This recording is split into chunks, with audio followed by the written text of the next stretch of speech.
He handed me a small silver whistle. "Just once, I'll hear it and come to your rescue," he winked. I nodded and smiled. "Thank you, Jaden. Oh, and please don't call me that, it's Brittany, okay?" Or anything that sounds remotely like that. Andy changes my name every day. He must have seen me cringe when he called me Miss Baker, because he smirked and nodded. "As you wish, Brittany. Oh, and a word of advice." He leaned forward and opened my door for me. As he did so, my nostrils filled with his very unique male scent. I shivered. "Deidre ain't worth it, trust me, she's a menace." Shaking my head, I got out and slammed the door shut. Men. They really all seemed to hate the poor Deidre. There was a lot of talk from the other students as I followed Sarah inside. Bob was already gone. But I wasn't really paying attention to it anyway. Instead, my mind was on how Andy was doing and what Deidre had done, or did, that made so many people hate her. How bad could it be? Sarah appeared to be really excited as she pulled me down the corridors towards our first class. "You have to act really sexy during Alex's classes. Got that? Make him sweat or he might never break before you do." Shocked, I hushed her, then quickly looked around to see if anyone heard us, but the nobody seemed to be within hearing distance. Relieved, I glared at my friend Sarah. "Don't talk like that when people could hear you." Then I nodded. "But I agree. Any advice?" We spent most of the first period talking about that until I got nervous when Mr. Cooks kept looking our way. Then we started passing notes instead. However, when Sarah wrote me that this was all rather silly because Mr. Cooks was a werewolf and he'd heard us word for word from the start anyway, I stopped with that too, my face turning red at the embarrassment. The old grizzled man had heard all of it. The look he had on his face when he saw me said all I wanted to know. He was shaking his head in amusement, as if he knew exactly what I was thinking. It sucked having supernatural teachers. Sarah walked me to second period where I joined Bob. He was unusually quiet, but I assumed that had to do with the fact that he was sort of mad with me. I was, after all, trying to force Alexander to help Deidre, the woman he loved but wished was dead, it seemed. I was utterly surprised when he walked me to third period, and he revealed to me what he really thought about that. "Brittany, thank you," was all he said before he darted away. I stared after him as he dodged other students, and with long strides disappeared down a corner. His mohawk bobbing with his movements and his backpack slung high on his shoulder as if he wanted to take on the world. "So, here we are again. Enjoyed your weekend with Mr. Clitton?" Jennifer sneered at me from beside me. It was obvious she implied we were doing something definitely against school policy. I shrugged. It was okay, I guess. We started decorating Andy's room first. "Did you know that Danis's food is downright amazing?" Best I could do was be polite and pretend I didn't get her comment. Without really saying anything else, I brushed past her and strode into Alexander's classroom. He was already seated behind his desk, going through a stack of papers. At the last moment, I remembered what Sarah had told me and slowed my step. I felt a little silly walking slowly past his desk, swaying my hips more than usual. But as I did so, I felt more, then heard Alexander's breath falter a little. The hairs on the back of my neck stirred as my feet slowly carried me towards my seat. Throwing my hair over my shoulder, I chanced to look back to see Alexander's stormy eyes darkened with lust. I realized he wasn't the only one watching me, though. So I finished my walk a little faster than before. During the entire class, I tried to follow up on all Sarah's advice, such as that his nose was a lot more sensitive than mine, and that moving my hair around would carry my scent towards him. She'd told me more tricks like that, but I had to be careful. I really didn't want Jennifer or any of her friends to notice what I was doing. Actually, I didn't really want anyone but Alexander to notice. It helped that I sat in back row. It was satisfying to see that by the end of the class, Alexander was permanently seated behind his desk and his face was drawn.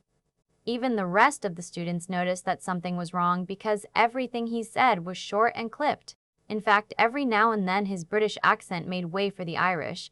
Not everyone noticed that, but some definitely did. Wild speculations about it went around, but his normally quiet and tidy classroom appeared a bit chaotic now. He did nothing to rein them in. I smiled. Who knew it was so much fun to tease him like this? I was pretty sure he'd cave as soon as the class was dismissed. For a moment, I considered leaving as soon as the bell signaled the end of the period. But then I remembered that I was doing this to make sure Deidre would get protected as well. If I would draw this out longer than necessary, it might be too late. Alexander? I thought to him, drawing his name out in a sing-song voice. Did you change your mind yet? At my thought, his eyes flashed to mine, and his thought was no more than a single word, no. It was a growl, and as I heard it, I couldn't stop myself from laughing out loud. Beside me, Sarah elbowed me in the ribs as a warning. Everyone had turned around in their seats to look at me as if I was crazy, and Alexander looked pretty much angry enough to break things. I had to clasp my hand over my mouth to keep the very immature giggle in that wanted to escape. Jennifer's eyes were narrowed in suspicion as she tried to figure out what the hell was wrong with me now. Any other teacher I knew would have said something along the lines of, "Care to share what's so funny, Miss Baker?" It was a question everyone was thinking, but since Alexander knew why I was laughing, he didn't ask. Just when Jennifer started looking back at him and me, as if she realized there was a connection between our strange behavior, the bell rang. I was the first up and out of my seat, Sarah hot on my heels with a peculiar knowing look on her face. As per usual, really. It was a little unnerving the way everyone's eyes followed us as we made our way out of the room. I didn't even look at Alexander or the rest of them, even though my skin was prickling anxiously the moment I passed his desk. As we reached the cafeteria, Bob joined us. What was that about, Brittany? Laughing out loud, smack in the middle of class? Were you trying to get a detention from my brother? You sneaky girl, Sarah said as soon as we sat down with our lunches, although theirs were fake. It was not smack in the middle, I told my friend when Bob's eyes widened in shock. It was right at the end, he snorted inelegantly. That does not make it any better, sweetheart. Sarah nodded emphatically at those words with a look on her face that told me, you better explain what happened. I'm dying here. Okay. I considered leaving class last so I could tease him more and ask him if he'd changed his mind yet. But then I thought that it would have more impact if I left class first, I explained. Sarah nodded. Hell yeah, it does. You didn't see the look on his face as you left, but I swear, if looks did kill, something would be very dead now. I frowned. The plan was to make him want me so bad that he'd cave and extend his protection to Deidre as well. Not to piss him off, Bob seemed to read my mind. Trust me, you're doing it just right. After biology this afternoon, he'll cave. I wouldn't be surprised if he makes the call before that even. He ignored his sister's completely shocked expression and smiled at me, without opening his mouth. I do believe you were exclaiming something? Right, so I didn't want to draw this out. Every minute counts. So I asked him telepathically if he'd changed his mind yet, and then he basically growled a no at me. It just sounded so hilarious that I couldn't stop myself. Bob laughed. You're evil. Remind me to never get on your bad side. I turned to look at Sarah, who was still staring at Bob as if he'd suddenly sprouted a second head. Oh, snap out of it. As if you didn't see this coming. I thought you were all-knowing. She turned her baby blue eyes on me and frowned. I'm not all-knowing. Then she smirked. But I'm damn close to it. I just missed this teeny-tiny detail. Big deal. Bob walked me to my next class with a thoughtful look on his face. He didn't really appear to notice where we were going and was just following me. I thought it was really stupid that I had to be walked to and from class by either Sarah or Bob, and that they all acted as if Jaden was there to protect me alone. After all, it wasn't me that Thornton was after, was it? Deidre came to warn us about protecting Bob. They should be protecting him, not me. We'd just passed the bathrooms and the emergency exit when something slammed into me, hard. Pain exploded low in my back and on the left side of my body, while a dull ache started in my head that made thinking straight near impossible. Someone was holding me tightly pressed up against the wall, right next to the fire exit. There were sounds of fighting going on. Although while I struggled against the one holding me, it sounded more and more like someone getting beaten. My stomach clenched painfully in sympathy for Bob. No one was saying anything, so when the person holding me suddenly barked an order, it rung painfully in my ears. There's someone coming, let's get out of here. Immediately, the hands holding the back of my neck tightened, and I was pulled away from the wall and then pushed out of the emergency exit. I stumbled across the uneven ground outside and fell to my knees painfully. I was pretty sure my jeans tore on the knees from the impact, taking along some of the skin as well. Behind me, the door slammed, and then Bob was tossed down beside me. He just collapsed to the ground and didn't move, his face bloody. Shocked, I stared at it for a moment, and then I scrambled to my feet in anger. What the hell do you want from us? I yelled as I turned to face our attackers. There were 4 boys. I recognized them from several of my classes, but I didn't know any of their names. I did know that they all hung out with Fort a lot. Sure enough, he was the last to step outside with a satisfied look on his face. "Hello, Brittany, my love," he said with a smirk. "Forgive my men for being so rough, but we had to get your attention somehow, since you've been avoiding me." I felt a shiver run down my spine. I wanted nothing more than to just turn and run away as fast as possible, but I couldn't just leave Bob. At least now I knew it wasn't Thornton trying to kill Bob. "Stay away from me, you asshole. I don't want anything to do with you," I told him. My heart was beating wildly in my throat now. I kept seeing that dark brown wolf from my dreams, snarling and bloody. Fort made a movement with his hand, and suddenly, the 4 other guys spread out and started circling around me so that I couldn't get away. So much for that plan. Although it had never really been an option, it still sucked knowing there was no way out now. "You are going to be mine," Fort said with a satisfied look on his face. He was slowly closing in on me, and his eyes reflected the wolf inside only. There was no trace of the boy I'd first met at that party. Trying to sound braver than I scoffed. "No, I'm not. I'm not someone's property, and I never will be."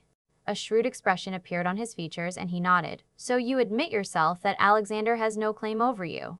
Damn. I swallowed convulsively and then realized that I could just call him. I focused hard and tried to send Alexander a thought, telling him that Fort had cornered me and that Bob was hurt. Badly. A sharp pain shot through my head that made me double over. Son of a bitch, that hurt. Tears sprung to my eyes, and I clenched my hands to my temples in a vain effort to ease the pain. "He can't hear you, my love." "Hurts, doesn't it?" Fort said. He reached out a hand to grab my face, and I jerked back fast. "Go to hell." I brought my leg up and kicked him against his shin as hard as I could. "Smart move, Brittany. Piss off the rabid wolf even more. Nice work." My kick only seemed to enrage Fort because he snarled and then slapped me hard enough to send me sprawling to the ground. I collapsed right next to Bob, and for a moment I didn't feel anything while I heard a ringing sound in my ears. Then pain set my cheek ablaze and the metallic taste of blood flooded my mouth, from where the inside of my cheek had been cut on my own teeth from the force of the hit. It felt as if my lip was bleeding too. "You bitch. Don't you dare talk to me that way." Fort was ranting as he loomed over me. I moved to get up and away from him, but then I realized that Bob was conscious and his lips were moving as if he was trying to say something. I had to lean closer to him to catch what he was saying. "Call Jaden." I felt like the biggest idiot for not having tried that sooner. The small silver whistle was still in my pocket where I'd put it that morning when he gave it to me, and I fumbled to get it out. Fort wouldn't have it though because he suddenly grabbed my hair and jerked me to my feet. I couldn't stop myself from screaming out in pain at the sensation. The whistle flew from my hand to land a few feet away from me, with it a ballpoint. "Do you understand? You show me respect. I'm the alpha here." Fort snarled in my face. His eyes lit up with insanity. I spat in his face. With an inhuman growl, he lifted me up by my shirt and tossed me away from him with such force that I felt like a rag doll. My head bounced painfully on the stones, and my already sore back and side from earlier burst into searing pain again. For a short while, all I could see was black and flashing white as my vision spun. That was one serious blow to my head. There was no doubt about it that my brain was now badly concussed. Fort and the others too were all talking, or more like growling at each other and me, but I couldn't comprehend what they were saying. There was only one thing I was focused on now. The silver whistle only a foot away from my outstretched hand. I had to get it. Pain blossomed to life in my wrist when a large, booted foot stepped down on it harshly. "What do you think you're doing?" It wasn't Fort, but one of his friends. And I glared up at him, breathing through my clenched teeth to keep the pain at bay. "None of your business," I snapped as I jerked my free hand up and stabbed him in his thigh with the ballpoint I'd lost along with the whistle, the object just within reach, my only weapon. He bellowed out in rage and stumbled back as he clutched at the injury. Blood was pouring out of the hole in his jeans. Even more gruesome, hair was sprouting out all over his body, which was sort of buckling in on itself, changing shape.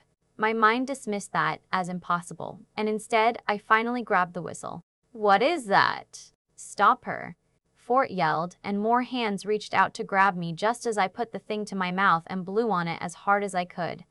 The action brought a searing pain to my chest. There was no sound though, and shocked, I stared at the whistle. Oh God, no, it wasn't working. But the rest of the guys, including Fort all, screamed out and turned around to focus on something I couldn't see yet from my position on the ground. Feeling vulnerable, I scrambled to my feet, and that's when I saw it. A huge, and I really mean huge, black panther came skidding around the corner and careened straight into Fort, its jaws snapping and growling. It was without a doubt a magnificent creature, with glowing black fur dotted with even darker black rosettes. Its body was rippling with muscles in such a way that its movements almost looked fluid and graceful. Around me, all the guys shifted, fur exploding outwards and clothes shredding in the process. Then suddenly, I was surrounded by 4 wolves and a panther. Only the guy I'd stabbed seemed to be unable to maintain a definite shape. He seemed to be caught in some sort of grotesque form, not quite human, and definitely not wolf. One of the wolves was a brown one. He looked exactly like the one from my dreams. I just knew that was Fort. I knew I should be utterly terrified, but I felt really calm inside.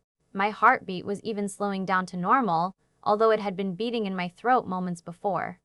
Even the pain seemed to fade to a minimum, enough for me to get completely to my feet and grab a thick branch as a club tightly in my hands. I watched how the panther fought with the 4 wolves, looking for an opening to use my weapon. It was clear that despite the fact that he was alone against 4, he was wiping the floor with them. The wolves seemed unable to touch him as he dodged all their attacks and spun and leaped around them, dealing raking blows with his massive claws. Several of the wolves were bleeding from large gashes.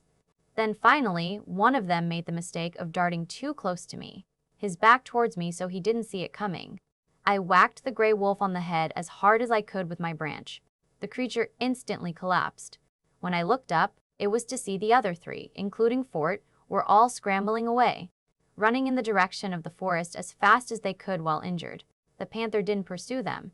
Instead, the huge cat turned around to look at me with intense golden eyes that shone with an intelligence that belied its animal appearance. "Jaden?" I asked hesitantly. I dropped the branch and reached out to him with my uninjured hand. My right wrist had started with a beating kind of pain in time with my own heartbeats, and I just knew that it was broken. The cat approached me slowly, careful, but at the last moment he walked straight past me to growl at the remaining 2 wolves. The one I'd knocked out was scrambling to his feet, and the other one, caught mid-shift, was ambling away towards the forest as well. They both looked at Jaden with panic in their eyes, and then hurried away as fast as they could to disappear between the dense shrubbery and trees. Not a moment too soon for them either. Only seconds later, the emergency exit burst open, and Alexander rushed outside. His eyes were so black that the whites seemed to be shot through with tiny black veins. He looked like vengeance embodied as he stared at us, quickly assessing the situation.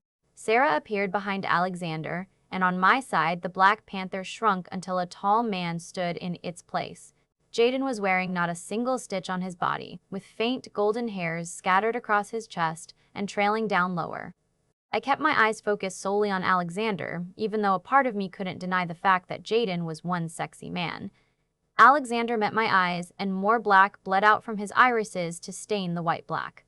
His coffee-colored hair stirred in an unseen breeze, but the eerie light that seemed to accompany his power was absent this time. I shivered, feeling all the pain assault me at once. My wrist was definitely broken, and several ribs had to be bruised from when Fort tossed me. I wouldn't be surprised if I had a concussion as well. My knees buckled and then stung as they hit the ground. Again. If they hadn't been skinned before, they certainly were now, but I couldn't keep myself upright anymore. Now that the fight was over, all the energy was gone. From the corner of my eye, I saw Sarah dart out of the door and straight to Bob, bending over him to help him up and check his injuries. The concern on her face was strong, and it was clear that she absolutely adored her older brother. But all I saw was Alexander striding over to me in long, confident steps. He was with me in the blink of an eye, reaching out to gather me in his arms. His face still dark and drawn, ascetic, the face of a man Seratin called my lord. I tried to dodge his hands even though my body was screaming for his embrace. Actually, not just my body was craving his touch. All of me wanted and needed it. My heart was beating wildly in my throat now, and it wasn't from the pain. Alexander dropped his hands, a frown marring his otherwise perfect features. You would deny me this? Even now? He asked. His words were perfectly enunciated, devoid of A-N-Y accent. His eyes bled even darker. I should have been scared of that, but I knew Alexander would never hurt me, not even if I told him I never wished to be with him. Instead, my body was responding with tingles and a warmth in the pit of my stomach, my skin feeling too tight because I was so close to him, yet refusing to let him touch me.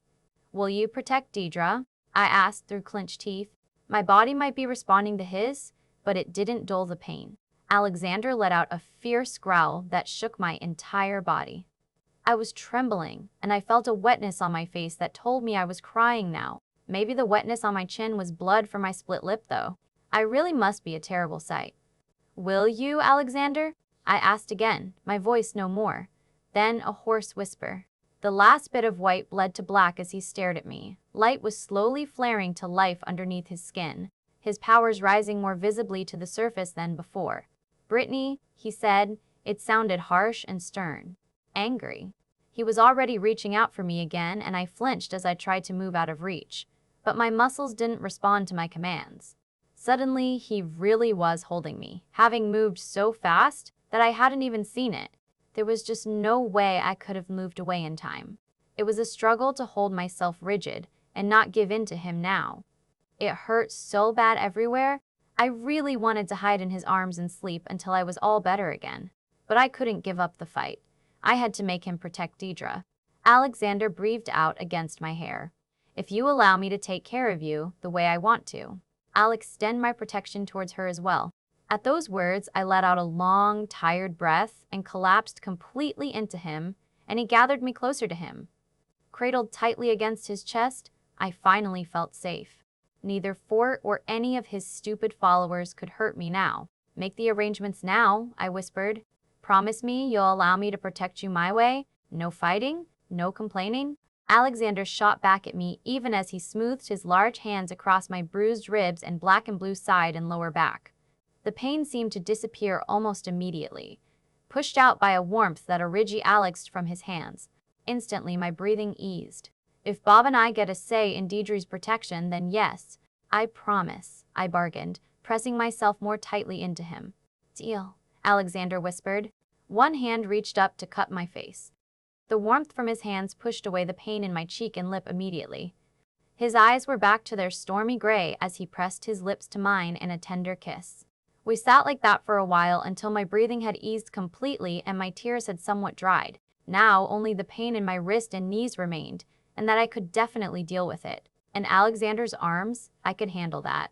Only then did Alexander stand up, lifting me to my feet slowly to make sure my legs would support my weight on their own. He didn't let go, though. Instead, he crushed me tightly into his side while he looked around to see what happened to the rest. For God's sake, Jay, put on some clothes, was the first thing out of his mouth, but it sounded like he was faintly amused about it. As you wish, my lord, Jaden said in that intense, low voice of his. For some reason, it made me think of Jennifer. I bet she would describe his voice as orgasmic. Since Alexander had made sure his body was between me and Jaden, I couldn't see what he did, but a short moment later I heard him say, There, you happy now? Sarah, how's Bob? Alexander asked, ignoring the panther completely. He was using his business voice, and I just knew that he was plotting in his head about what to do next and how to retaliate against the wolves. He's all right. He could use some of your mojo, though, Sarah said as she moved back a little to show us how battered and bruised Bob's face was. Can he stand? And does he look like he's just been in a fight with a few boys? Not werewolves? My mate was asking, even as he skimmed his own eyes over Bob's prone form. It was obvious he'd passed out again. Sarah nodded slowly. I see. Yeah, I think that would work out. Jaden, please tell me Samuel is where I told him to be. Get him to bring Deidre to the house and make yourself invisible. I need to report to the humans. Alexander barked at Jaden. Then rapidly he spewed out even more orders.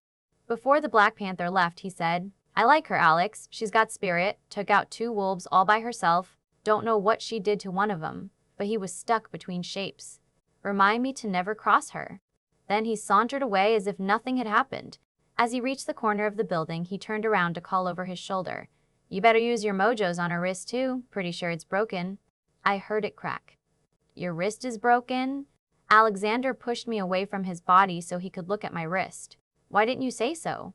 Concern creased his forehead as he reached out to envelope the painful and slightly swollen joint with his hand. Wait, I stopped him. Isn't it more plausible if I'm hurt too? You can heal it as soon as we get into the car to go home, Brittany. I'm not letting you walk around with a broken wrist if I can help it, he growled angrily. I felt instantly bad for him. He'd been forced to wait to hold me even when I was a mess, because I insisted on making a deal first, and I just knew that he felt guilty, that he hadn't been in time to save me. Sarah backed me up. Think about it, Alex. You want to be able to have us all stay home for the rest of the week. Principal might not buy it if she's not hurt. It'll only be for about 30 minutes tops, which turned out to be a correct estimate. Alexander healed Bob enough that he regained consciousness and could walk. That way, he could tell the principal himself how we'd been ambushed by Fort and his friends. Sarah darted back inside to get the principal and returned in no time with the school nurse and several other teachers besides the man. The nurse cleaned up Bob as best as she could and gave me ice for my wrist, as well as cleaned out the scrapes on my knees. I was to go to the hospital to get x-rays, and then a cast. Probably, but first, I gave a statement to the principal who immediately agreed with Alexander that he'd take us all home for the rest of the week. I wasn't sure if Alexander used his superpowers to accomplish that or not, but I really didn't care. 30 minutes later, I found myself seated in the passenger seat of Alexander's car as he drove me back to the Clitton residence, while Jaden took Bob and Sarah in the SUV. Just before we left, I knew Alexander had reached into the car and healed the rest of Bob's injuries. We followed Jaden back to the house in silence as I flexed my healed wrist experimentally. He'd even taken care of my knees. It made me wonder just how much he could heal. I'd never once guessed that he'd be able to do something like that. When we arrived, there were no other cars outside, but when Alexander tugged me with him into the house, I heard Andy's laughter coming from the living. His high-pitched voice was shortly joined with a lower musical voice. Is that? I heard Jaden ask from behind me. He sounded utterly surprised. He was bringing up the rear from our small group. Seritin? Said Sarah, sounding equally surprised. Did that man never laugh or something? Was that why they were surprised? It wasn't that strange now, was it? Alexander looked at me with one imperial eyebrow arched. You want to check on Andy? He completely ignored the others and pulled me into the living without another word and without waiting for my answer. He knew me too well, I guess. In the living, I could see Andy sitting on the floor in front of the couch, holding a game controller while Seritin was sitting just behind him. He was also holding a game controller, and he looked mighty uncomfortable about it. But it was also clear that his features had softened a degree and that he was looking warmly at my baby brother, his stern mouth pulling up in the corners as if he was itching to smile. Seritin spotted us first, and he immediately stood up and did that strange salute again towards Alexander, touching his heart with his fist and then pressing his knuckles against his forehead. My lord, Andy exclaimed. Hey, look what you did, now we died. I expected Seritin to ignore that and remain the cold, practical man I'd seen that morning, but I saw his features twitch again as if he wanted to smile. Sorry, Spider-Man. Your sister is back home. Spider-Man? He'd even given my brother a nickname? Wow, that was unexpected. Andy jumped up as he finally noticed us in the doorway. Brittany? He screamed happily as he rushed over to tackle my legs into a tight hug. I love my bodyguard. He's really cool, Brittany. I just had to laugh as I patted his hair. I'm glad you like him, Giant. Did you behave? You didn't give him any trouble, did you? Surprisingly, it was Seritin who replied, Not at all, Miss Baker. He's been great. He said it in that stern and solemn voice that only sounded a little friendly because he talked in such a musical way. See, he's safe and sound. A gros mouquois. I told you he'd be. Now come with me, said Alexander. Although the last bit was an order that he clearly meant to be obeyed, my first reaction was to dug my heels in. What for? We had a deal, Brittany, he replied. With his hand he ruffled Andy's hair, and then he asked, Did you do as I told you, kid? Andy nodded enthusiastically. Yeah, I did. Z, you should go with him. He really needs you to. I sighed. Sometimes it was really annoying to have semi-telepathic empath for a brother. But I wondered what Alexander had asked him to do. Fine, but remember, Bob and I have a say in Deidre's protection. I want to know what you did to ensure her safety first. I felt bad that I didn't trust his word about this, but he really seemed to hate her, so I had to make sure. Alexander narrowed his eyes and a low growl emitted from his chest. I sent Samuel to collect her. I stepped away from him so I could face him and planted my hands firmly on my hips to give him my opinion on that. But before I could, Bob spoke up. That's the best he can do at present. Brittany, Samuel is one of Alex's most trusted people. I was shocked by how tired and weak Bob sounded. Hadn't Alexander healed him? As I looked past my mate, I realized Jaden was holding him up, as if he couldn't stand on his own. If you say so, Bob, maybe you should go to bed. You look terrible. Everyone, except maybe Andy, heard my unspoken question. Healing takes a lot of power. Britt, not just from me, but from the person I heal too. Which is why I want you to go to bed, now, Alexander said, his voice turning firm on the last word. I wanted to protest again, but I knew we had a deal, so I nodded my head and allowed him to pick me up in his arms and carry me up the stairs. It was much faster this way. It took him barely 2 seconds to get from the living to his bedroom. I wasn't tired at all, though. I felt alive inside, maybe a little in shock over what had happened today, but I didn't feel tired. Not the way Bob had looked at all. Alexander gently put me down on the wide bed and immediately started pulling my shoes off as if I couldn't do that myself. I took over and then took off my coat as well and tossed that to the floor. Happy now? He frowned for a moment. Agramo kroi. Aren't you tired? I shook my head. Not at all. Is it okay if I take shower? There's blood on my clothes, and me, again. He nodded. His stormy eyes were dark, but I knew it wasn't from lust or anger this time. He looked rather frustrated instead. As I got up off the bed and made my way over to the closet to grab new clean clothes, he stopped me. I'd really feel better if you went to bed after the shower, though. You might not feel tired now, but in a little while. I could tell how worried he was, and I knew he still felt guilty that he wasn't there on time to save me himself, so I nodded. I don't think I will, but I could do with some cuddling in bed. While we watch a movie, maybe? He arched one perfectly sculptured eyebrow as if he found the thought amusing, but then he nodded. Very well, if you leave the door open, he pointed to the bathroom door. Again? I muttered even as I allowed him to hand me a shirt of his to wear as PJs later on. Yes, I don't want to barge down my own door if you faint, he replied with a look on my face that told me he wasn't pleased at all with this arrangement. Fine, I'll leave it unlocked. No peeking, though. I felt my cheeks heat up at the thought, and then I remembered how I'd been teasing him all morning. Sarah had been right. That was fun. But I wasn't sure if I'd actually would have won that battle. At the door, he stopped me again, and this time when I looked up to see that his irises had turned completely black, I knew it was, in fact, lust. I could tell by the way his movements had become more fluid, seductive. He knew he was in control of the situation this time. You weren't being nice this morning. Agramo choye. In fact, you were being a little mean. Don't even think for a minute that I forgot how you teased me, barring me from touching you, he said, his Irish accent thick as he stroked a thumb across my cheek gently. Suppressing a shiver, I whispered, It's your own fault. If you'd listened to me in the first place, it wouldn't have happened. Two can play this game. Britt, he said. It was a sensual promise that somehow made my body tighten in anticipation. If you want someone to wash your back, let me know. And with those parting words, he softly pushed me into the bathroom and shut the door on me. A little dazed, I stepped further into the bathroom. My heartbeat was hammering in my chest again, and I knew he could hear that. Boy, did that suck. Sarah told me he could even tell when I was turned on because he could smell it. It was so unfair. I stripped quickly and then hopped into the shower, hoping I could forget about him for a moment. The scalding hot water helped relax my body, but it did nothing to keep me from remembering the way he'd looked at me as he offered to wash my back.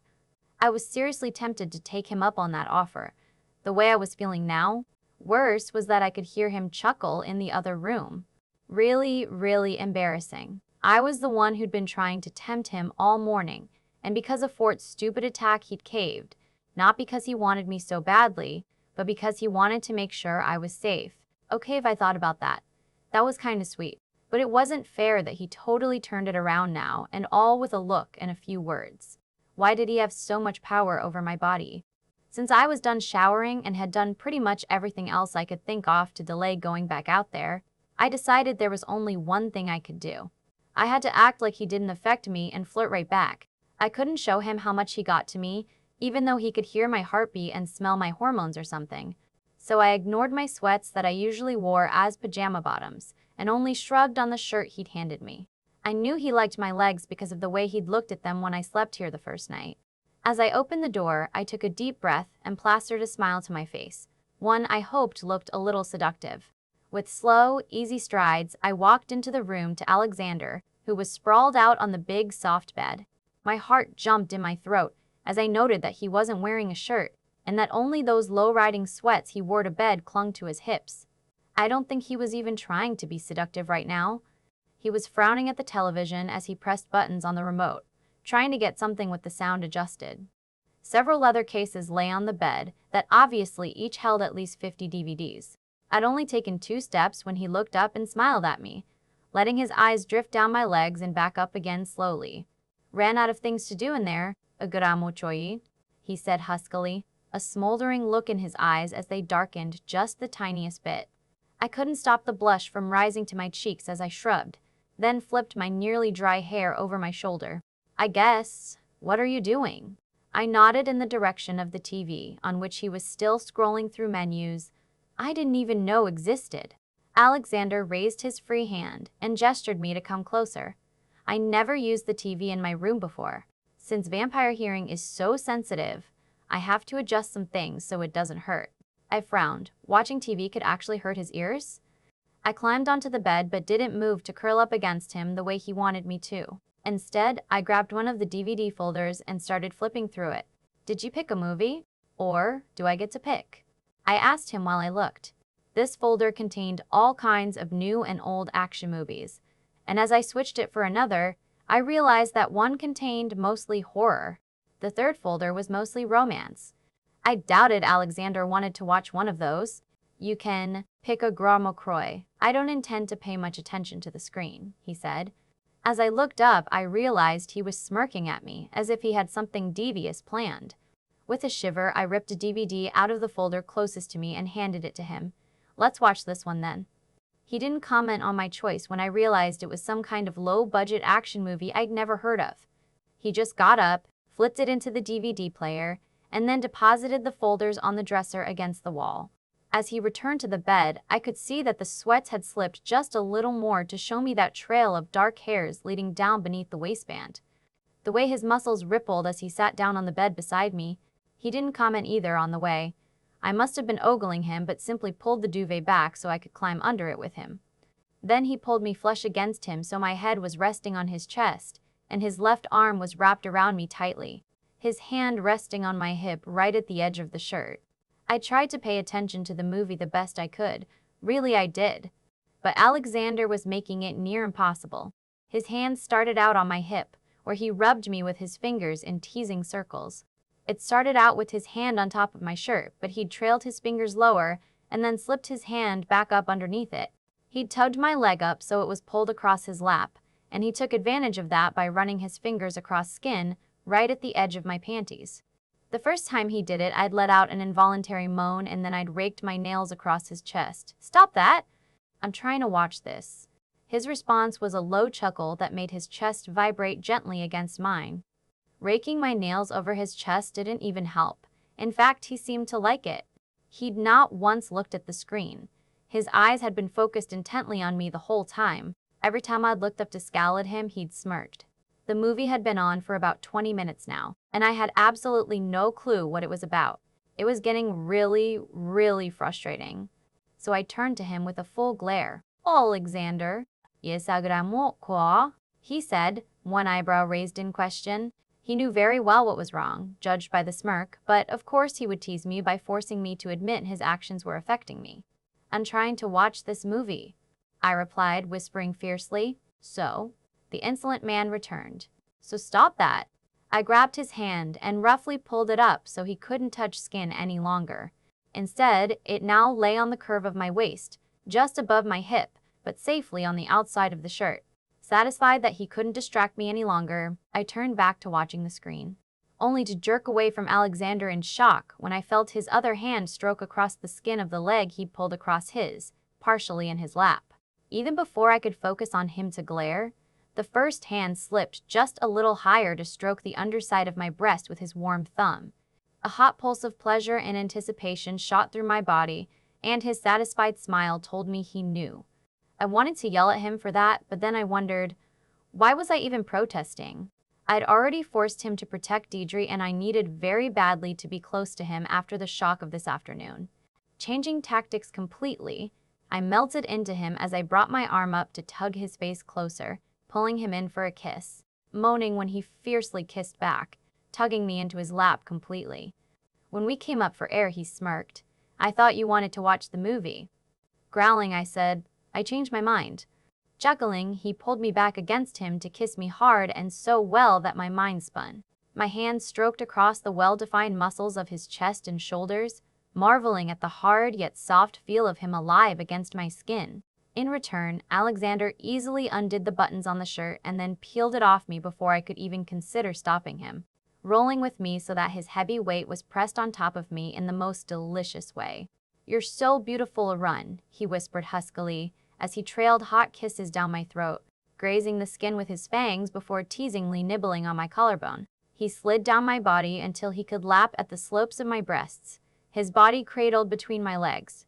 I let out a shocked moan when he took one taut peek into his mouth, my body flushed and my heartbeat a tattoo against my ribcage. His hot breath filtered over the sensitive skin as he growled, "I really wish I could mark you. It would be so much safer." A little delirious from the pleasure he'd just inflicted, I moaned, "Why don't you?" I knew I wanted to spend eternity with him, despite his possessiveness and dominance. It sounded like a good idea if Fort would leave me alone then. I couldn't allow others to get hurt to protect me, even if Fort had been a coward and attacked Bob 4-against-1. He had no honor. "You're not ready, Agremokroy. You said so yourself last night," he replied, and there was no accusation in his voice, just a longing as if he really couldn't wait to mark me his. I focused on his stormy eyes as he balanced himself on his arms just above me, keeping most of his weight off my body. "What do you mean? We never even mentioned the marks." I couldn't keep the confusion off my face. He leaned forward to give me another teasing lick across an overly sensitive nipple. "You said you weren't ready for sex, Run," he explained rather huskily. It clicked in my head. To mark each other, we have to sleep together? Is that why he wanted so badly to mark me? Or was it just because he wanted to keep the wolves away from me? "Sleeping will be the last thing we'd do, Britt," he said with a smirk. I frowned at his bad innuendo. "Is that all we have to do? Or is there more to it?" I tugged at his dark hair softly to stop him from licking my chest again, and he groaned. "Agramokroy," he said, pulling back to loosen my grip so he could return his attention to the breast he'd tried to lick. When that didn't work, he lifted one large hand to tease me with instead. At the touch of his skilled fingers, I stopped pulling him away and allowed him to lavish all the attention he wanted to give on me. Pleasure shooting through me at every touch he gave me. I felt like floating. When he returned to my lips to kiss me, I eagerly returned it. "Do I get to pet you now? You promised I could. Saturday, remember?" Alexander chuckled, then rolled over so he was on his back beside me. "I'm all yours, Brittany." He gave me a slow, lazy smile that reminded me of a predator completely relaxed, yet completely wild and untamed at the same time. Dangerous. I sat up so I could look down at him, allowing myself to feast my eyes on his body. Running my fingers gently across his skin, he felt hard underneath my fingers. But his skin was smooth. There were a few scars, each of them faint though, as if very old. They looked like burn marks. But I suppose that wasn't strange, since he said he'd been a smith as a human. I had noticed before that his hands, although big and strong, had scars on the knuckles as well. They were the hands of someone used to working with them. The marking process? I prompted him to answer my earlier question as I stroked my fingers across the hard planes of his stomach. "There's a ritual to it," Alexander murmured, his eyes closed as he leaned back against the pillows so I could satisfy my curiosity. "It's in your hands mostly, to prevent matings against the will of the female. An ancient spell of sorts that we recite. It's not the words that matter though, but the magic it conjures that binds us together. We each have to decide on the spot we wish to mark our partner and touch it with our lips while we hold the one hand to our hearts." He shivered when I stroked across the trail of hairs leading down underneath the waistband of his pants. Don't tease a guarmokoi. His eyes were focused on my face now, and he wore a softer smile as if he liked my curiosity.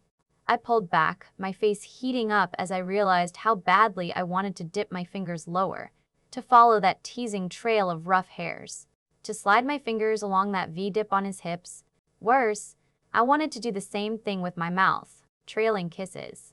I don't see what sex has to do with that ritual. A chuckle escaped from his throat, low and sexy. It made muscles tighten low in my body in response. Taking my hand in his, he slid it across his stomach, then lower until we reached that waistband. He pushed my hand under it. I tried to suppress the blush coming onto my cheeks in full swing, but it was no use as I touched him intimately. He was hot and hard, but velvety soft at the same time, and he groaned as my fingers gently stroked across him. The first step is to accept me into your body, he whispered silkily. His eyes were closed again, and he pulled his hand back, allowing me to explore him on my own, which I did, exploring the texture, shape. He was so big that I worried how that would ever fit. Oh, I see. And there's nothing we can do that will keep them away without the mark? I asked even as I focused on the sensations against my hand. I was enjoying this even though I was touching him. Still, I could feel hotness pooling low in my body. Alexander didn't reply. His eyes closed now, and one of his hands clasped into the duvet. The other one was right next to me, and he'd wrapped it around my waist. With his thumb, he was rubbing circles against my ribcage, upwards against the underside of my bare breast. Suddenly, he pulled my hand away. Enough, a grand quoi. I pouted. You promised I could pet you all I want. I hadn't had my fill yet, but Alexander captured my hands when I reached out to touch his chest again. Without effort, he pulled me closer until I was lying on top of his chest, his erection pressed against my core. Shocked, a moan escaped my lips. You have eternity with me, Britt. A little patience? Or do you want me to lose control? Another chuckle from Alexander's lips as he pressed me closer to him and rocked his hips. The friction felt amazing as a hot jolt of pleasure shot low through my body. His hand slipped down to cut my bottom, fingers teasing me through the cotton of my panties. He kept rocking his hips slowly until pleasure exploded inside me, fireworks shooting through my body. He didn't stop for a few more seconds and then shuddered, burying his face in my neck, raining down kisses. He was still holding me tightly with both hands, yet I felt the duvet come up to cover us both. A little creeped out by that I twisted so I could look at his face. His eyes were slightly hooded and looked at me with love and adoration. You are the most amazing woman I've ever met, he said. Then he furrowed his eyebrows. There's one thing I could do, but I don't think you'd like that. A teasing smile appeared. Last time I did that, you yelled at me and I ended up wet. I doubted a hickey would keep Fort from hurting me a second time, though. He knew I was Alexander's. He'd even beaten up Alexander's brother. Why would a simple mark like that stop him? Actually, why would the mating mark stop him? Alexander must have read my mind because he said in low tones, with the mating mark in place, I have the right to kill him if he goes after you. But don't worry, I can still punish him for what he did. In that moment, he sounded every bit the powerful, dominant vampire that he was. I shivered at the thought of what he might do to accomplish that. He lifted me off him carefully, and then tucked the duvet more tightly around me before getting up. Are you hungry? I'll get you some food, he said. Before I could reply, he disappeared into the bathroom. Shortly later, he reappeared, but he dashed out of the room without a word, wearing a different pair of sweats, although they still hung low on his hips. I moved to turn off the movie and then searched for the shirt that Alexander had tossed away, but I couldn't find it anywhere. I'd just gotten up to get a new one from the closet when the door opened again. Shocked, I covered my chest and moved to dive back underneath the duvet. But when I heard Alexander laugh, I turned to glare at him instead. There's no need to hide a gramo groi. I thought you'd fallen asleep by now. He was carrying a plate of food that he deposited on the nightstand without taking his eyes off me. He stopped in front of me and pulled my hands away from me. Really, Brittany, you don't need to hide from me. The look on his face was warm and sincere, and I felt a wave of acceptance and love wash over me. He didn't mean those words in a sexual way. He meant that I should feel comfortable being naked around him, comfortable being myself. When I nodded, he led me back to the bed and handed me the plate of food. He sat down beside me to watch me intently, as if I was the most interesting thing in the world. You should be exhausted. Why aren't you? He asked after a while. I'd nearly finished the food. I was absolutely starved. Shrugging, I said, "Don't know, I'm just hungry now. But I feel completely fine otherwise. Thanks to your healing, that's a really useful skill." Alexander sprawled out beside me, stretching his long legs out. You must have a well of power that you haven't tapped yet. That's the only way you could feel this energetic after the healing I performed. I shrugged again. Maybe? If that's so, I wish I could use it. If I could, Bob might not have gotten hurt. I don't like being helpless, Alexander. No one does, he muttered, the words heavy as if he knew what that was like a little too well. Was he referring to the fact that he was too late to help out with the fight today? He sat up again to look at me with an intent expression on his face. But you did do something today, a gramohua. You got that. We're stuck between forms. Yeah? I stabbed him with a ballpoint. What was the big deal about that? The guy was in pain. It must have been difficult to focus or something. Exactly. Just a ballpoint Brit. Jaden clawed them, but nothing like that happened to the others. Did it? He pointed out. It wasn't normal. You must have somehow done that. We'll take time tomorrow to work on it, okay? It's a useful skill. That sounded really good to me. In fact, I felt a little excited. Did I really have a power? I suppose with an angel as a grandparent and a demon as a father, it wasn't illogical to expect something like that. Can't we do that now? I asked, sitting up and smiling at Alexander to show him my enthusiasm. It would be great if I could fight myself. I don't like violence, but really, today was the third time I got attacked, and with that threat from Thornton. He chuckled again. No, today you rest. He might be smiling while he said it, but there was steel in his eyes. Oh, come on. You know I'm not tired, I protested. You promised a gramokroe. Damn it. Why did I promise him I wouldn't fight him on this? I was sure now that he was going to go overboard on my protection, and I couldn't do anything to change it. I woke up with my head on Alexander's chest while he softly stroked my hair, trailing his fingers over the nape of my neck. There was a peaceful feeling in the room, and I knew Alexander felt very satisfied. Whatever he'd done when he left me to sleep last night had made him feel that way. I hadn't heard him come back in, but at least he was here now that I woke up. After only a few short days living here, I knew that's what I wanted to do every morning for the rest of my life. The thought of not being with Alexander brought an ache to my chest that I'd only ever felt when I thought of Mom now. I loved him more than anything, and he felt the same way about me. I was the luckiest person in the world. Even though there was Thornton, who was trying to kill Bob and Deidre, who might also be gunning for me because I was Alexander's weak spot, plus a demon father. I didn't know who was bothering Andy, and on top of that, a bunch of stupid wolves who thought they had rights to me. I was still damn lucky to have him in my life. Morninga gramokroi, Alexander whispered in my ear, his lips brushing against the shell, send a hot tingle through me. Hey, I smiled at him. Shortly after that, we got up and dressed so I could have breakfast downstairs. Apparently, Alexander had arranged for a substitute at school so he could stay with Bob and I to look after us, or so he'd told the principal. I was just happy that I got to spend time with him today, without the chance of running into danger. I was ecstatic about the fact that we were going to start training that possible skill of mine, and also the basic self-defense techniques. Danis was in the kitchen preparing food. Massive piles of it, too. And when I spotted Jaden at the table, I realized why. The guy was slim and lean, but he was scarfing down food as if he'd not eaten in weeks. Scratch that, months. Sarah was talking animatedly, but nobody was paying real attention to her, I think. Jaden seemed intent on the food and his surroundings, the way he shifted his body just the slightest bit at our entrance. Danis was talking to Hay, who was sat on the kitchen counter next to him. It appeared as if he was explaining the boy how to make omelets. When I reached them, Danis handed me a plate with a smile, and then muttered so that Andy couldn't hear him. Careful, someone went a little overboard with the sugar. Sorry. I was used to Andy trying to help out with breakfast or lunch and making the most horrible things ever, so I shrugged it off and ate without tasting.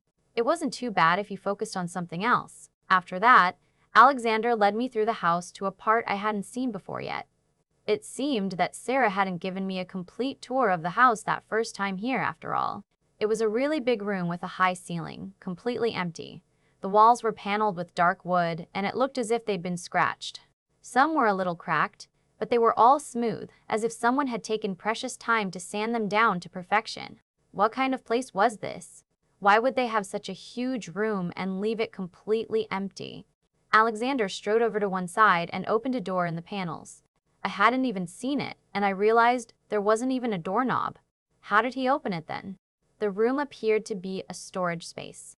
Without explanation, Alexander started pulling out thick mats that he placed on the floor off to one side of the big room. I tried to help him, but the things were so big and heavy that I had trouble even carrying one side of the thing. Alexander lifted them, as if they weighed absolutely nothing. Show off.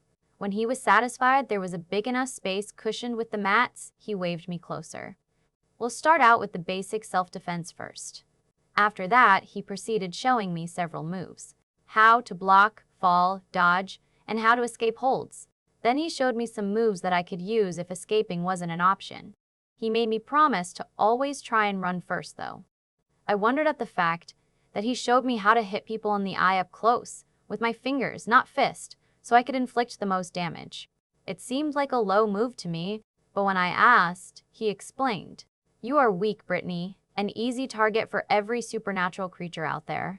Fighting fair will only get you killed, and that's exactly what we're trying to prevent. Hit them where it hurts most. The eye, groin. I don't care as long as it means you get an opening to run. Got it? Well, yeah, I got the point. But did he really have to point out that I was weak? It wasn't very nice to say that, even though it was true.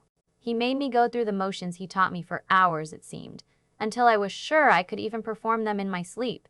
My muscles were so sore and I felt like jelly, but he still didn't relent. God, he could be a taskmaster in the army, the way he worked me.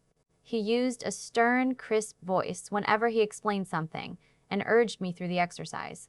But he was right there beside me the whole time, working out himself.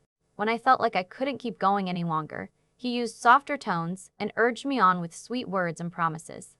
I was so going to keep him to that offer of a massage tonight. At last he told me we would spar against each other, to test if I was able to utilize the moves he taught me in combat. But, you're saying you want me to hit you? I can't do that, I protested, standing in the middle of the mats on shaky legs. I don't want to hurt you. He tossed his head back at that and laughed, the sound low and earthy and enough to snap my body into attention again. You can't hurt me, Gramochoy, he said arrogantly, a smirk adorning his features now that told me he very much believed that. Fine, I huffed, just to prove him wrong. He stood across from me, wearing loose pants low on his hips and a snug black shirt that did nothing to hide the muscles on his chest. His feet were bare and he stood lightly, resting his weight mostly on the balls of his feet. His posture was very lethal and intimidating and graceful at the same time. Maybe he was right about the not hurting him part. As we started circling slowly, his movements were so incredibly fluid and elegant that I knew he would be too fast for me to ever hit him.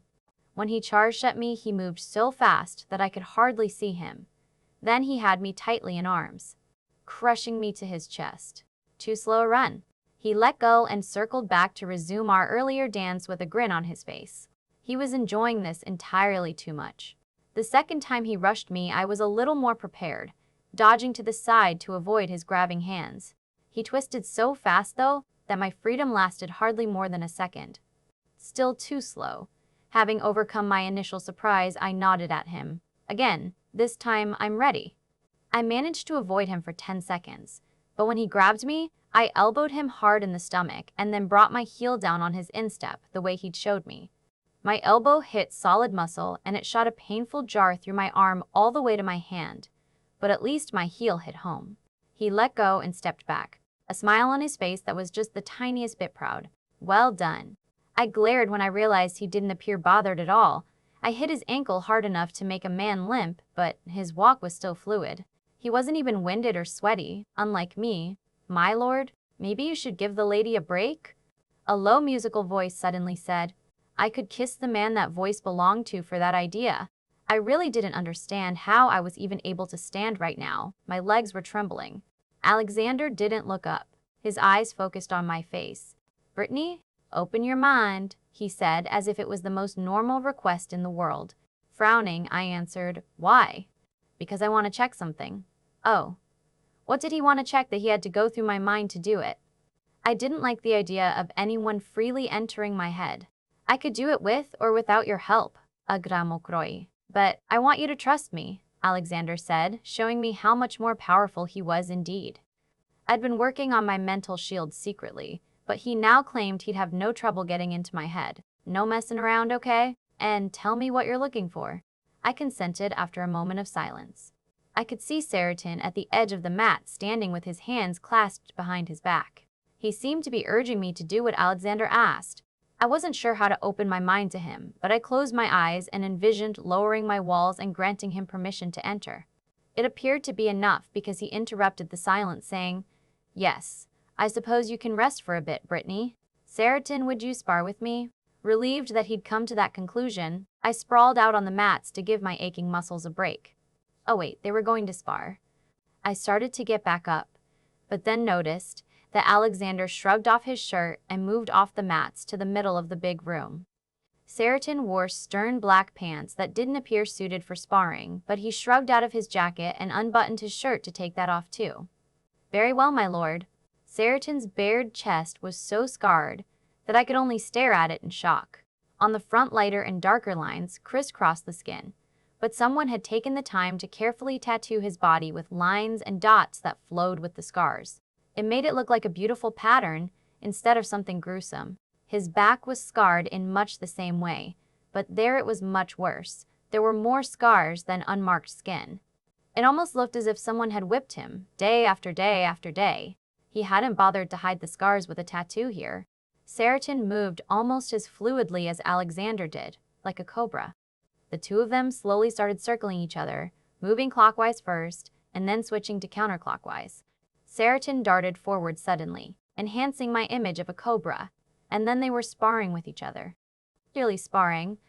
The play fight made my throat go dry and my heartbeat speed up. They moved so incredibly fast and fluidly that most of their movements were blurred to my eyes. It looked like a dance the way they spun around each other, aiming high kicks and low punches and everything in between. There was flips and backflips and other kinds of acrobatics mixed in between that would make any real acrobat seriously jealous. Really, they could move like no one I'd ever seen before. I also realized that Alexander had been holding back on me that short moment we sparred. I thought he'd been fast, but I would never even have the chance to avoid him when he moved like he did now. I couldn't tell who had the upper hand in the fight. As far as I could tell, they each kept blocking each other's punches and kicks, until I noticed the trickle of blood that tinged Seritin's upper lip red. Once I saw that I could pick up more marks, a gash over his shoulder, thin and narrow and hardly noticeable amongst his scars. The way he was favoring his left leg for kicking more now than before, Alexander didn't appear to have a mark anywhere on his body though. I heard more than saw it when Alexander's kick landed solidly on Seritin's side. The ebony-skinned man stumbled to the side before righting himself. His muscles coiled as he jumped back to renew his attack on my mate. "Enough!" Alexander's voice boomed through the room and then froze in his movements. Alexander slowly, warily almost, relaxed his stance until he was back to that normal, arrogant form that made him look like a wolf in sheep's clothes. Seritin did the same, relaxing slightly, and I could see now that he was definitely favoring his left leg, and he pressed a hand to his side. With the back of his hand, he angrily wiped at his mouth to get rid of the blood there. Alexander moved so fast that I didn't see him move. One moment he was halfway across the room, the next he was right next to the black man, reaching one hand out to press it against Seritin's forehead. The black man jerked away as if burned, and a hissing sound escaped his throat. His spine stiffened, but then he lowered his head in submission. Alexander didn't move to put his hand back and resumed whatever it was he was doing before. Instead, he said, "My apologies. I forgot how much you dislike touch, my friend. Will you allow me this once?" Seritin nodded like I knew he would. Somehow, Alexander had earned his trust, despite the man's obvious horrible past.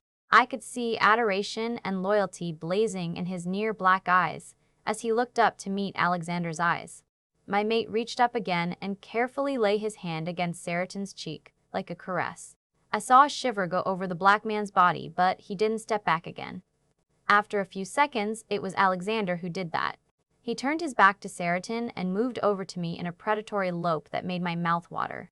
The way his muscles rippled as he moved made me wish I could pet and stroke him to my heart's content again. He stopped at my feet and offered me his hand to pull me to my feet. I accepted with a groan, but only because I wanted to scan his body to see if he had any injuries. I circled him once, allowing myself a moment to look at his scrumptious behind, but I came to the conclusion that he really wasn't hurt. I bet you cheated and healed yourself so it looks like only Seritin got hurt, I teased him. I knew he hadn't done that. Alexander might urge me to fight dirty, but he'd never do that himself. Not like this, at least. I heard a low musical laugh while Alexander sent me a playful glare. He knew I was teasing. My lady, I'm flattered that you think so highly of my skills, but truly, no one ever manages to lay a blow on your mates. I smiled at Seritin. Are you okay? I felt somehow proud that Alexander was obviously so skilled in combat and a little chilled at the same time. Why did he have to be so skilled? I knew he'd once said something along the lines that he had to fight for his existence from the very first vampire breath he took. He gave me a gentle smile and then bowed. If you'd excuse me, my lord? Of course, could you send Jaden over? Alexander replied instantly, moving to wrap his arms around me from behind, pressing his front against my back. I leaned back, happy to surrender my weight to him so I could rest my still sore and painful limbs. Seritin didn't say anything as he left the room, but his stride was easy again, and it appeared his ribs no longer hurt either. Had Alexander healed him? Is that what he did when he touched the man's face? I could distinctly remember that he had to touch the place of the injury before, when he healed me. So I didn't think that was it. You know, I can't even heal myself. The gift only allows me to heal others. I could never cheat that way, Alexander explained, his mouth right next to my ear so that when he spoke, his lips brushed against the shell of my ear. Shivering, but frankly too tired and sore to feel aroused, I turned in his arms so I could rest my head against his bare chest comfortably. Why did you call for Jaden? Aren't we done training? He laughed but tugged me even closer. Because you wanted to learn to do that trick, remember? With the were? Besides, it's not even 11 o'clock yet. I gaped at him. Not even 11 yet? And I was already exhausted? Did I have no constitution whatsoever or something? I knew that wasn't entirely true. I was used to walking to and from school a lot, and I wasn't bad at PE. Tired like this, I wasn't sure if I'd even be able to repeat what I did yesterday to that were. I don't even know what I did, so I couldn't even begin to think how to repeat it. In fact, until Alexander said it was strange, I hadn't even realized I'd done something special. The door opened behind me and I felt Alexander stiffen the tiniest bit before he relaxed. Obviously, Jaden had just arrived. Alexander, Brittany dear, he said in that slightly husky low voice, one that reminded me of an animal. I felt Alexander nod in response, and I had to push at his arm so that I could turn around and smile at Jaden. He did so grudgingly. Hey Jaden. I lifted my arm to wave and then winced when it brought on a wave of pain. It was a struggle to fight gravity. Bloody hell. I was tired. Jaden laughed at the look on my face. You worked her real hard, didn't you? Poor thing. He sauntered over and then reached out his hand to mess up my hair, jerking my head away. I glared at him. Laughing again, he ran his knuckles over my cheek gently. So, what did you need me here for? I was kicking Bob's ass on Call of Duty, and I'd really like to get back to it. That's child's play. He sucks at that game, Alexander retorted with a smirk. I couldn't help it. I had to laugh at the absurdity of the situation. A shapeshifter panther and a powerful vampire, talking about a stupid video game as if they were two teenagers. How often did you see that? They both turned to look at me as if I lost my mind, and I shrugged. What? Right, Jaden drawled. You're here because we're going to do target practice, Jay, Alexander said, and he full-on grinned at the panther. I saw him frown. Let me guess, I'm the target. Looking back at my mate confirmed that. He looked like he was really going to enjoy himself. Who knew he liked it so much to make another suffer? Although, of course, I wasn't really going to hurt him, was I? You guessed right, Alexander replied, ushering me over to another panel in the wall that dropped out and slid to the side without either of us touching. I would have yelped in surprise, but I managed to keep it in because I knew it would make me look like an idiot. Behind the panel was another sort of storage space. It held all kinds of wicked knives and daggers. They were strapped against a black velvet board on the wall, and Alexander immediately reached for a small set of knives and handed them to me. They were small and thin, not even an inch wide and about as long as my hand. There were 3 of them, and as I held them, Alexander moved around me to strap a leather holster around my waist, a bit like a wide belt, but it had loops and slits in it to hold the knives. There. Right now you'll only need 1 knife, but I want you to get used to the holster and drawing the knives from them. As he talked, he took the knives one by one to slip them in place at the small of my back. When that was done, he took my right hand and guided it to holster so I could feel where the knives were and how they were situated. When he felt confident I knew how to find them, he told me to follow him back to Jaden. When I turned around, I realized he was no longer in human form. Instead, he was a huge panther staring at me warily with golden eyes. I couldn't blame him. Alexander had just handed me knives and declared him the target. The panther snorted, and then I heard a thought in my head. I can take whatever you dish out, girlie. Then he turned his massive head to look at my mate. It was obvious he was talking to him now. You're the only shifter I trust near her right now, Jay. That's why you're playing target. Don't tell me you're scared of a little pain. Those knives aren't big enough to hurt you in panther shape, and well, you know it. Besides, I checked on that wolf last night, and he was back to being human. A little worse for wear, but he told me he returned to normal in about 15 minutes. I could tell Jaden was still seriously uneasy about this. He didn't look forward to the possibility of being stuck in some kind of half shape, even if it was only for about 15 minutes. I was relieved to hear I hadn't permanently damaged anyone, though. I stepped closer to the big panther, and then reached out with empty hands to stroke his velvety soft fur. It was heavy and thick, luxurious to the touch. Don't worry, Jaden. I don't think I can do it again anyway. I don't even know what I did. Alexander was right next to me and ordered me to draw a knife. I did so hesitantly. Stab him here, McCoy, and try to replicate what you felt and did when you used the ballpoint on that wolf. The way he said it sounded easy as he moved my hands to hover the knife over one of Jaden's massive paws. It'll hurt him, but it won't inflict a lot of damage, and I can heal him right away. When I looked up at Alexander, he smiled gently. I promise you, Brittany, he won't be in pain for long. It's okay. Still, I didn't move. One hand still buried in Jaden's thick fur. His muscles had been tensed, but now they suddenly relaxed, and then I heard his voice in my head again.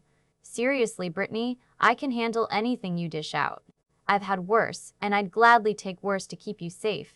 I was shocked by the strong feeling of loyalty he sent along with the thought. He was just as loyal as Seritin, and he cared very deeply about Alexander, and because of that, about me too, just like that. Why? I asked softly, needing to understand. Pack. Brittany, to me, Alexander is pack. You're his mate, so you are pack too. To a shifter, pack is everything. Pack means everything, and for pack, I would lay down my life gladly to keep them safe. A few pinpricks from that knife is worth it if it means you can beat off other shifters when they threaten you. I didn't know pack was that important to shifters, and I wondered what had happened that made Jaden include a vampire to his pack.